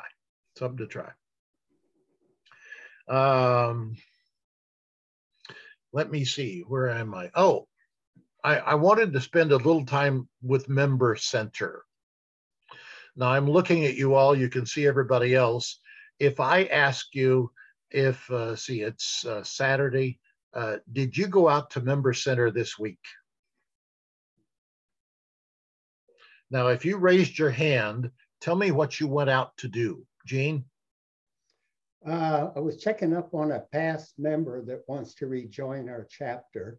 And he was in for about 11 years and has been out for 5 years. And I was just checking up to see what his data was, and then thinking about how we're going to bring him back into the chapter. Were you able to find him, Gene? Yes, yes. How did you find him? Well, we have about 275 present and former members, and I'll be darned if he wasn't one of those, about number 270. And so if you look him up on the search button, he's not going to show up because he's not current. No, I have it. It shows all the present and former members, and then it segregates them. If you ask it to, it'll segregate them into the 50 plus present members and the other 200 former members. And when you say you're asking it, what's it? It's the computer program from International. And so, Gene, it gives you an option at the bottom of the screen, you know, chapter membership, chorus membership, you know. Yes. It'll have current, former, active, inactive, expired. It gives you a whole plethora of information out there. And it's pretty easy to do. Gene, would you like, and would you be able to demonstrate that for us if I shared my screen with you? Well, yes, I suppose so. I haven't thought about it, but yes. Okay, I'm going to give you just a second to get logged in offline, and then I'm going to allow you to go over and do that. Who else had their hand up that went to Member Center this week? Tell me what else you looked at. Larry, go ahead. I pulled up our roster too, but mine was on a personal issue. I had my wallet was taken, and I needed to put a new credit card in for my monthly payments. So, okay. Unfortunately, it took me a while to find it, and I had to reach out to the society, and I found it before I got a call back from the society. So, okay, so it's out there, but sometimes things are hard to find, and I would agree with you on that. I've looked for documents before that I know what's out there, but I can't find them on a search. So who knows? Mark, what did you look at? Because you're out there on a daily basis, I know. Mark Furness. Trying to unmute myself. They have a new and improved search tool. Up in the right-hand corner on the home page, there's a little, looks like a spyglass. It used to be you just could search for a member, but now you can search for articles. You can search for documents. Okay. It's really handy, a lot easier to find things. For example, if you type in the business of barbershop, you can get the business of barbershop document. So if you type in I'm quickly membership applications. logging in. So if right up here, it used to be that this would be a search for members, but now then Mark is saying you can also search for knowledge articles here. So if I type in business of barbershop, then it comes back and it will give you a listing, and now then you can click on this and it will allow you to bring up that document. Now, the other thing this is used for, obviously, is we can see Don Fusen here. We can go in and you can type in somebody's name, and then you will find Don Fusen out here. And if you've got the right access and he's within your chapter and all that kind of good stuff, well, then it'll come back and give you a little skeleton on email and that kind of good stuff. If I type in anybody that might be named Bass, it will show you everybody who's named Bass, but it'll show you if they're active and over inactive. It won't let me go off and find a lot of those things. But if you're within and you're looking for anybody within your own chapter, and so let me type in Combs. Carter, he's in my chapter and it will show up here, Carter Combs. And so I, as a chapter VP, could help him do a renewal and that kind of good stuff. So if you didn't notice that change was done, that's what Mark is talking about. So thank you, Mark, for pointing that out to us. Gene, are you ready to demo what you were talking about? Yes, if you got me up there. Okay, I'm going to give you and make you a co-host. And now then you should be able to go down to the bottom of your Zoom and click on the green share screen button. I'm not on Zoom. I'm on the society membership page. I know. And so now then on your Zoom account, are you on two different computers there, or is it the same computer? I'm on one computer. Okay. So go to your Zoom where you see our pictures. Yeah. And on the bottom of that page, there should be a little green button that says share screen. Great. Do you see it there? Yep. Okay, click on it. Now we're seeing your screen. And now then open up, oh, you're already on. So now make that screen, that little wide screen. There you go. Click on that. There you go. Now we're watching you. So now go ahead and show us what you were talking about. Talk us through it as you go, because not everybody will have seen this. Okay. When you look at the top headings, the third one over from the left is managed by SCSs. God knows what that stands for. Maybe you know. It's singing communities. Singing communities. You know what? Yes. I didn't know that a week ago too. So I'm going to click on my singing communities. I hope something. Okay, there it came up. And way off to the left, my singing community, it shows it's Des Moines, Iowa. Okay. Click on Des Moines, Iowa. Now I'm having Gene do this. Gene, are you another chapter member role or just the membership guy? I'm not the membership guy. Your new membership guy is Brian Bob. Okay, Brian, what's your role that allows you to get into your district or your chapter? I'm the past membership person. Okay, I didn't know the past membership could do that, but anyway. Well, they allowed me to do that while Brian is still training on it. Okay, good. So they put you in as a membership. That's fine. I'm asking you to do that because if there's anybody else on the call that is a president or a secretary or a membership person along with the treasurer, you should be able to do what Gene is doing. So make yourself some notes, try around. This is kind of our few minutes here in the member of the membership call to talk about Member Center. So go ahead, Gene. I'm sorry I interrupted you. That's fine. Well, you go over to about the middle of the page, you see a little red square there with a little man in it. Okay. Affiliated contacts. So I'm going to click on the affiliated contacts. And this is all of the member records for the chapter. Is that correct? Yes, it is. Yes, it is. Now, it threw up there and it's showing the former and the present members. We've got about 275 that they listed. Goes back 15, 20 years. Okay. So you see what it shows now under status, it shows most of them are, it shows former members at the top. Okay, I'm going to click on this little V here. If I can get it to do it.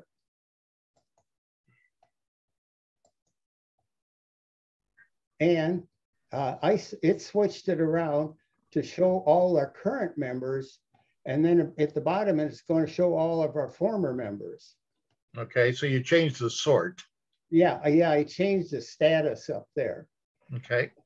As I look at this, I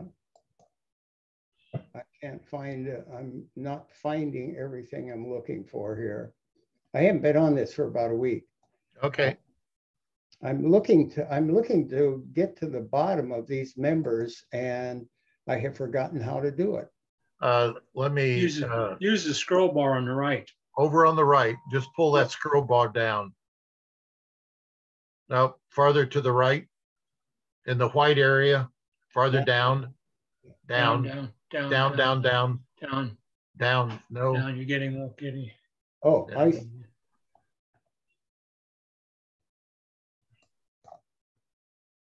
No, you have a release that if you can. There. Yeah. Now then, the scroll bar. There you go. There you go. There. Okay. So you see, as we go down, well, I have all the current ones are still going, and I see that they've fixed something up at International, because normally they show all of the chapter leadership in there. Our president, Eldon, who's on with us, and right. Brian Bob. It shows about 7 or 8 of our present leadership. And they did have a problem up until I turned it on today, where some of them they were showing 3 or 4 times. And obviously they've corrected that now. Okay, good. So I'm going to, if I can find that little arrow there that's hidden behind all our pictures. Okay, I'm going down to, it's showing number 70 is the last current member person there. Okay. And what it is not showing, I'm going up to number 66 there, who was Elliot Sheaf. Okay. Elliot is our new vice president, and they're not showing his title, but they've got him listed on here about 5 times. Okay. So you can see him listed twice on the same page. And so it shows we have 70 current members. We do not have 70 current members. We've got 50. So you've got some issues there, yes. So you could, in fact, send that screenshot back to headquarters and say, here's another issue of duplicate data that I don't think you should show. Do you see, Elliot, underneath his affiliation record, there are different numbers? And for whatever reason, that one right there ends in 503. The one right above it ends in 504. So somebody has created a different record with the same name, so that it doesn't help you because there's not 2 people. But I'm just suggesting here, and Gene is right in going in and doing some things here that would basically allow him to go in and do that kind of work. And you should be able to do that on your own chapter's data as well. Excuse me, I don't mean to interrupt. This is Bill from Belleville. Go. I'm looking at my affiliated contacts as well while you guys are doing that. And I'm showing the same thing. There's just multiple listings of the same people in here. Yes. It's showing, like, especially like when you get into the former category, it's showing their names again as past. Yes. So manually, right. Manually recognize that the data is not all current. You just have to take it with a grain of salt right now. But going back to the current list, it's at least for that. And now then Gene's at the bottom of the list, and he's got 3 people who are upcoming. In other words, they're overdue. Well, that's not true. The very first one there, Eldon, is another record for him.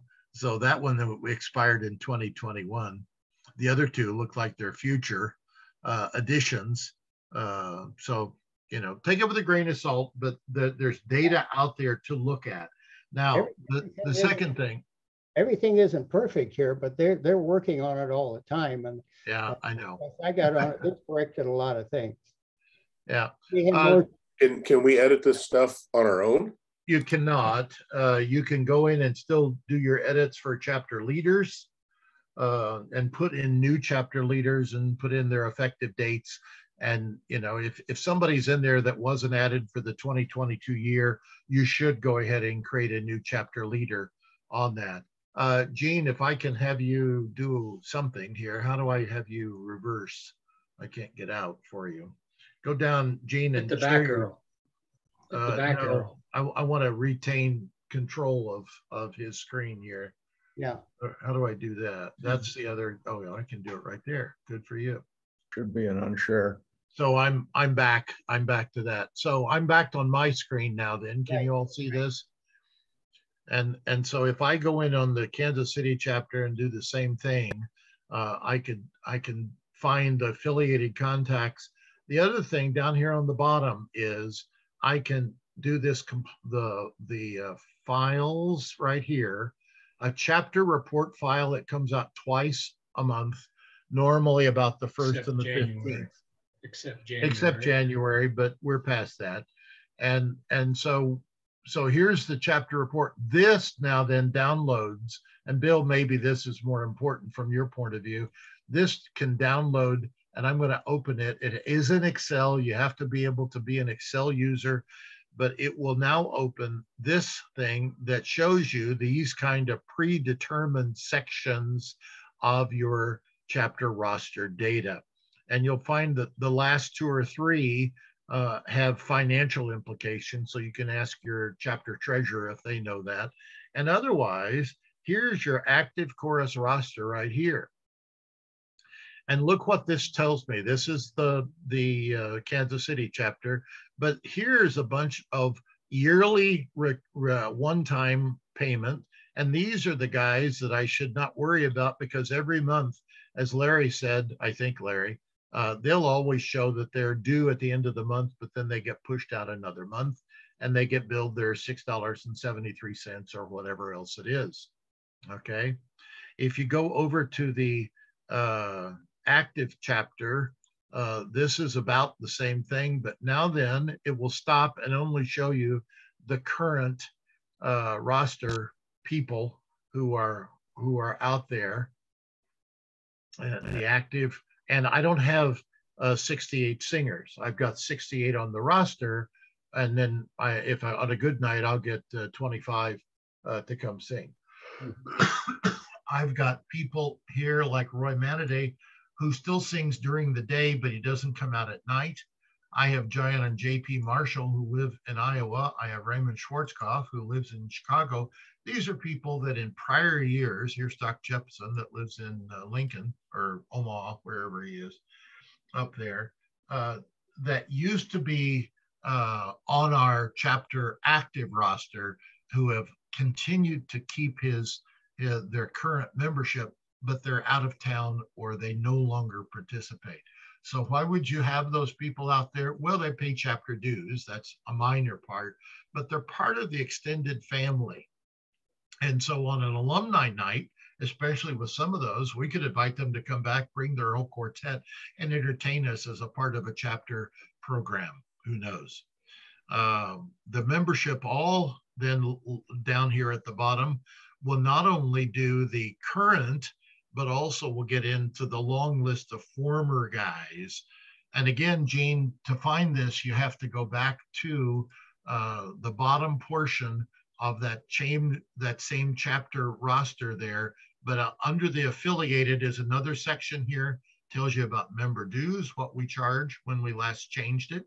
And notice that this particular group a year ago on 3/16 in the middle of the pandemic reduced our chapter dues 25% across the board because we weren't getting as much. We were having to cancel lots of chapter activities and everything else. So there's a board resolution to review that on March 16th of this year, but quite frankly, probably we'll keep that in there for another year. The files section I've just talked about, you should download that. You do have to have Excel or save that and open it up under the non-Excel. What's that called? Somebody help me. There's a you don't pay for it. You can open Excel files with this other program. I'll think about it. Google Docs will open those also. Google Docs will open it, but this is the way you get that whole set of chapter data down. It has some personal stuff in there.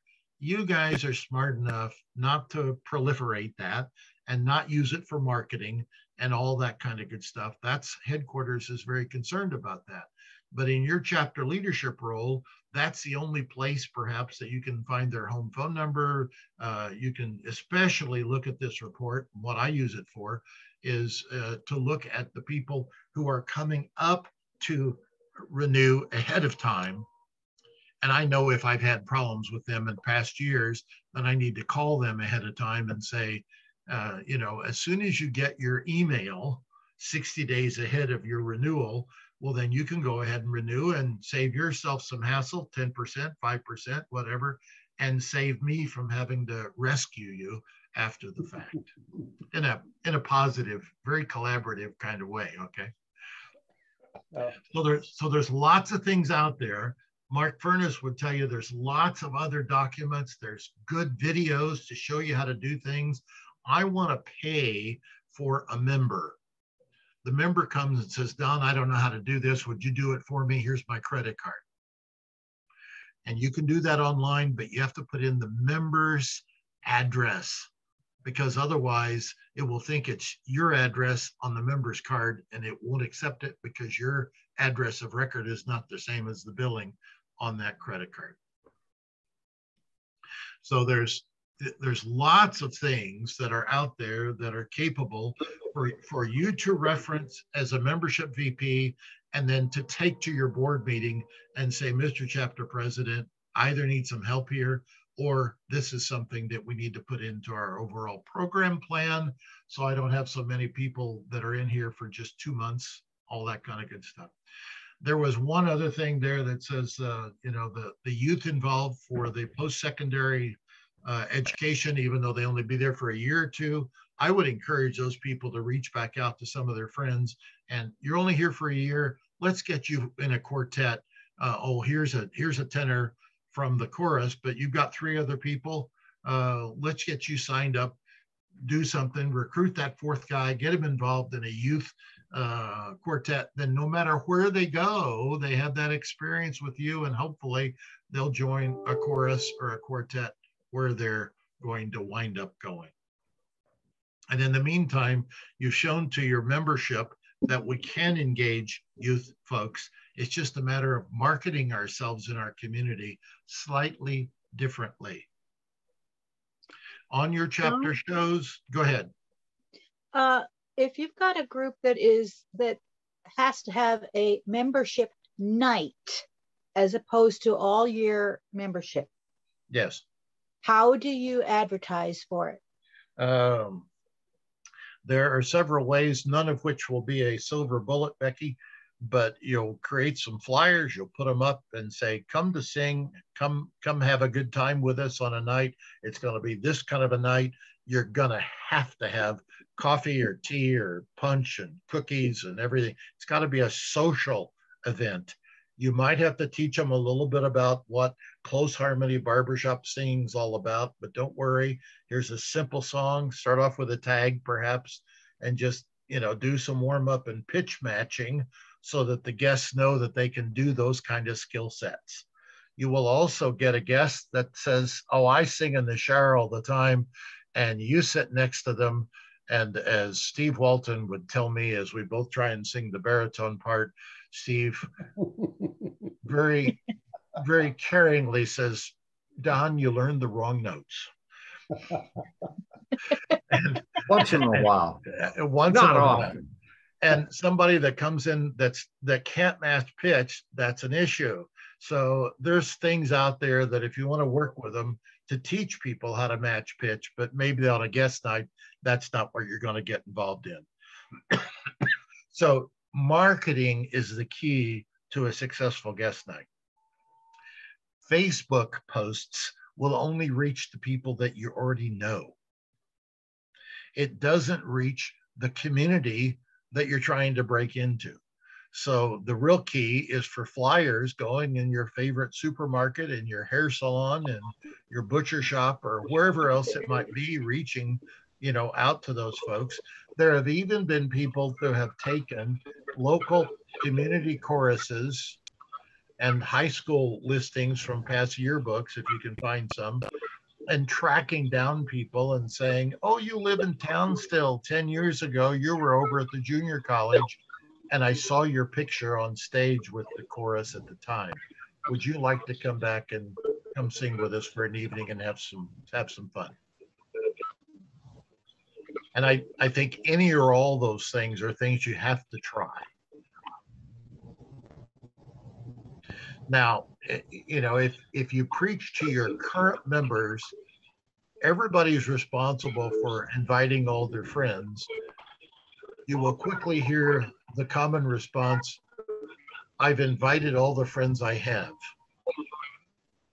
And all 5 of them have visited in the past 10 years and don't need to come back. All 5. So the key is doing things out beyond the box that you've limited yourself to be and everything. Now, one of my friends up in New Jersey says they went out and they joined artificially across social media. That you've limited yourself. Social media, they joined other singing communities in their own neck of the woods. And by being a member of that singing community, they can also post announcements to bring people back over to our own chorus. So for no extra expense, they're reaching people through a secondary distribution of singers that we don't even know about. So that's something else to be aware of and to try, perhaps, you know. A chapter show, you know, go out to every single high school around and say, if you've got a performing group, I would love it if you could let us borrow them and we'll give them some additional stage time. Now, some music educators would say, don't steal my guys or gals. And some of the music educators would say they're busy enough without having other. But if you just say, I'm going to give them free tickets with their parents to come and perform with us on stage, kind of thing, no harm, no foul. And you may have to go through several people to find them, but there are other people that are out there. Gene? Yes, I'm going to have to leave. I'm a candor at my church. Okay. I'm 20 miles away and I have to leave to be there. Very good. I sure appreciate your program. Well, thank you for being with us, Gene. And you know where I live and always have an opinion, even if it's not always right. And yes, I do know where you live. Don't forget. Thank you, Gene. Bye. And Brian, we expect that you'll come and be able to follow in Gene's footsteps very quickly. I'm a Gene Zimet wannabe. Yeah, as we all are. Yes, yes. He's teaching me a lot. No, absolutely. Don, this is Harvey. Question. Go ahead. Go ahead. Talked to them, but I have I want to know if other chapters have a similar problem I see in my chapter is they have a VP of membership, but he has nobody to help him. And they say, no, I don't want to do this whole thing. One year, a number of years ago, we had one of our vice president of membership had half a dozen guys help on different activities. So I think we need to make an effort to get a committee working with the officers to do that. One guy can't do it all. No, and I've had chapters that say, you know, next week we're going to hand out our spots for a new song. And then the next week when they come in, they've got 2 tables up front. And you have to go to table 1 first. And table 1 has 3x5 cards of all the chapter activities for the next year. And everybody's pick up 2, put your name on it, and they can be committees or they can be picnics for the summer. They can be marketing in the community or find out how many places have free, park places that we can sign up for to sing. And then give me those 2 cards that you've chosen, you individual chorus member, and I'll take those 2 cards from you, populate the committee, and I'll give you the new music in return. So it's a way of saying the music is why we're here, but we have to do some of the foundational work to get everybody involved in the business of barbershop, the operational aspects, the advanced thinking, the how do we go into new places, you know. Right now, if you've got community parks and community chorus opportunities out there, and all you got to do is sign up for them and then present a 45-minute show for free, I would contend you ought to sign up for those. And I would contend that the test question is, where's the best place for your member to be right after their last song? And the answer is only one place: out mingling with the audience and not your family first. Right, right. Everybody has to be a salesman. So, you know, that's kind of the thing that we have to get in with, you know. So we don't need to spend more time with the member center. What I have done a bit, and this will be in the email that I will send you with these slides. I don't want that. I want my PowerPoint. And I want to go ahead and do a animation, not an animation. I want to do a slideshow. There we are. So we did that already, and we talked about Member Center. I am talking about this topic right here, the B-Market Big Gigership. What? Yeah, that's membership expanded and merged with marketing. And it has to be aligned with that, because I don't care how good you are on Tuesday night among yourself, that doesn't help us get out into the community. So you've got to basically go out there and do some other things along that line. And one of the things that you as a membership guy could do is look at the other member center documents that are out here. And you'll have these direct links to barbershop.org or to outside Google Drives, where I found some things, and the singing communities and chapter program guides. And there's lots and lots of activity and references out on the society website that you can go find. So don't think that this is a complete list, but I wanted to at least give you some documents out there to at least think about and start with to look at. So going back to the marketing interface here, you ought to be able to ask yourself, are we properly trained as a chapter and as chapter members to do these kinds of things, to give feedback on the performances that we do, know where everybody should go? Does everybody have chapter business cards? Do we know how to welcome guests and not everybody inundate them and not everybody train them to recruit and sing as a tenor or whatever, you know? Everybody needs to be occasionally calling and connecting with members that we don't see, non-actives as well. We need to utilize emails and everything, but also do not ignore the old technology of a phone.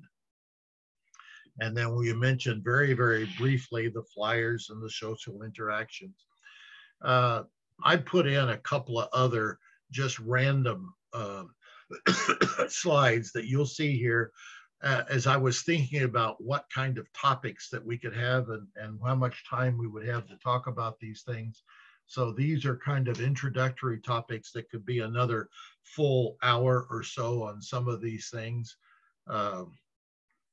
Dealing with headquarters, dealing with renewals, dealing with what you can do on Member Center, dealing with things that you need headquarters to do on your own, dealing with things that we do as a chapter, welcoming guests, retaining them, having the new member orientation package that Becky mentioned. There are some chapters that have one of those that are 50, 75, 100 pages. They just go in to be a living document, but you've got to update that and you've got to make sure that people are there. There are chapters that bring in new guests after a month or two and say, would you mind coming in early? I'll have a pizza for you. We're going to talk about the history of the chapter. We're going to talk about cultural expectations of the chapter and the organization. Other people come if they want to, but they've already heard that. But it's a time to indoctrinate, inoculate, involve new members in some of the past stuff. If you don't have a sample trifold of things like that, that could be part of your PR package kind of coming out. If you don't have an active, it's one thing to have a website, it's one thing to have a Facebook page or whatever, and it's another thing to keep it semi-current and make it a useful document as to it being an exposed or expired document. And page 3 on there, well then, you know, if you don't have the activity that you can log in and do these kind of things ahead of time, then we're not really doing everything. The last line there, there's a site called canva.com, and it's free, or you can actually subscribe and pay some money, I suppose, but they have all sorts of templates out there. And you can design a template, you can design a flyer online, take a screenshot of it, and then put that into a blank piece of paper, and you know, as a way of having a little different approach, and then send that out and be printed as a part of your chapter marketing. So it's one thing that you could do there. Well, I promised you that I would go back to this slide right here and see how can we, in fact, did we talk about some of these things. Recruiting younger singers, you can't probably generate, you can't jump generations easily, but that doesn't mean that you can't involve the younger singers where they come in and recruit with them their own. And the barrier there is a younger singer may have a different expectation set from the older singers, kind of thing. More exposure to the community. Simply put, I would say you've got out and do more performances. Each performance need to have some ads, some flyers to thank your sponsors. And then you go to new sponsors and say, well, in the past 6 months, we've been here and there and everything. And you may not have heard us, but at each of those places, we talk about our sponsors. On our Singing Valentines in Kansas City, we've been fortunate. We can go back down to a jewelry store in town. And when we do Singing Valentines, we also put every person's name in a pot. And then we draw out, and they donate, you know, $100, $200 pendant that we give to somebody after the fact. And so that's gets their name out, simple diamond store kind of stuff. The personal performances going out, the more members you got to involve them. The nursing home is great for people, but you probably don't get too many walk-ins from nursing home participation. So it's a good place to go out and hone your craft on your repertoire, but it doesn't take the place of your new community performances someplace. Diversity, inclusion. If you're not hooked in to some ministerial alliance and volunteering your church to bring your chorus in to a church service in the summer, that might be one way that you could do it. It will be, in fact, an issue with taking the right church songs. And, you know, we mentioned something about the Jewish songs and everything. If you go into an African-American church, you got to have some uptunes and you got to do some spirituals, and maybe we don't have any of those in our repertoire, so you need to go out and do that. If you've got a junior college out there, and you can go in and find some people that would be able to come into your chorus and let them be helped by you to form a collegiate quartet, well, then that's also a good way to get singers of different races and ethnicities and things like that. You encourage members to renew by getting them involved and making sure that we appreciate their singing ability and also their contributions of a non-singing to the chapter and to the choruses and that kind of good stuff. We coordinate guest evenings by doing a lot of planning up front. If there's not a program template, I think it is covered in the program manual, and I think that's one of the links that I will send you. You get public performances by getting out and finding other places to perform, so that if they don't come to you, you have to go find them. If you're not doing something with your local VFW hall or your honor flight going out of your airport, well, then call them and say, could we send a quartet or a chorus over and do those things with you, and put the Star Spangled Banner and It's a Grand Old Flag and God Bless America into your active repertoire.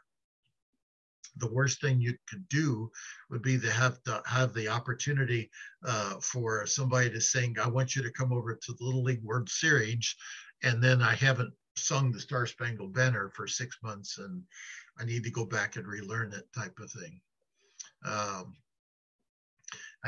Reaching the post-secondary singers, again, you have to kind of go out and find out where they are. And if you don't have any direct sources to be able to find those folks, well, then they're out there in the public performance, and stretch yourself and perform in areas where you don't normally do it. Conducting exit intervals, we talked about doing that ahead of when you actually need to.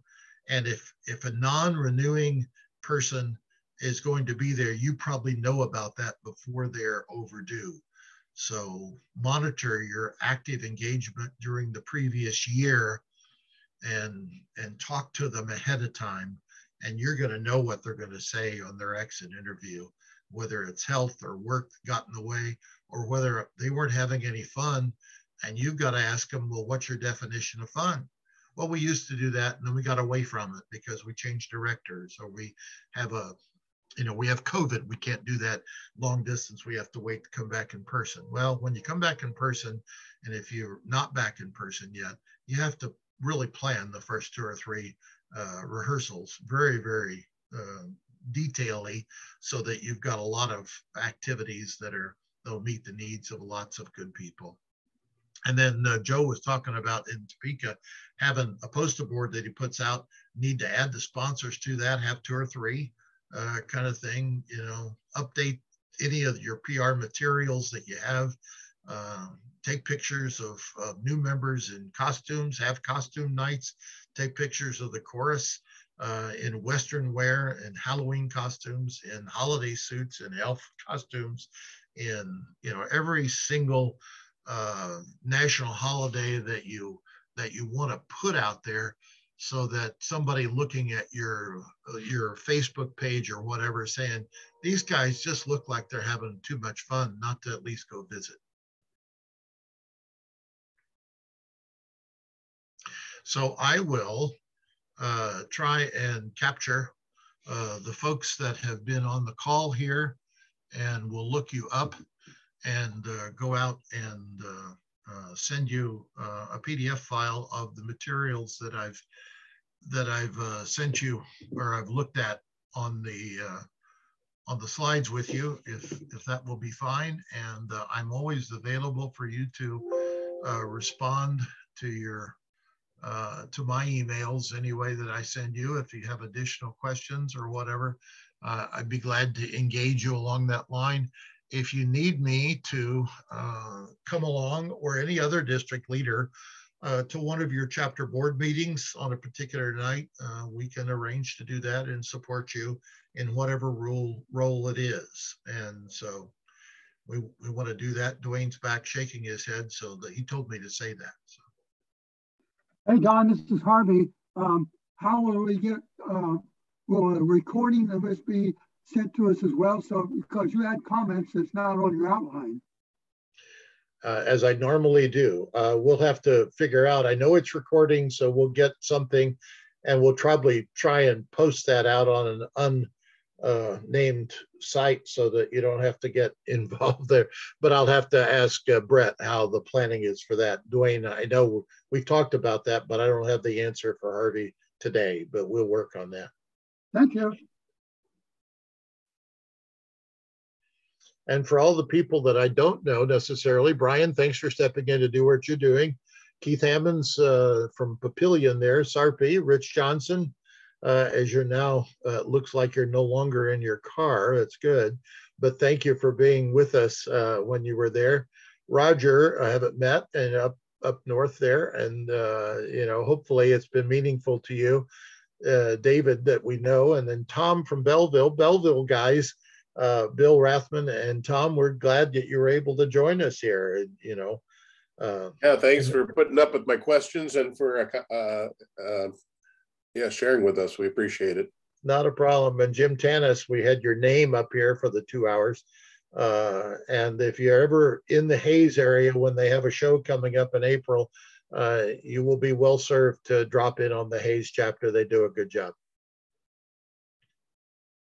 So any final question? And otherwise, I'm talked out. Don, there's a lot of great information. We appreciate you as a resource, and thank you for your time. All right, everybody, have a great day. We will talk to you down the road. If you have time, I would encourage you to come over and get online at the 3 o'clock meeting, just starting with marketing. If they don't talk about the marriage between marketing and membership, they should. But they will say, you know, get out and do some things different. Right now is the right time to plan it for the rest of the year. And then ask your members to support that, be aware of it, and embrace their ideas for what's new. All right, guys, have a great day. And thanks for everybody showing up. Becky as well. Thanks, Dave. Thank you. Thank you.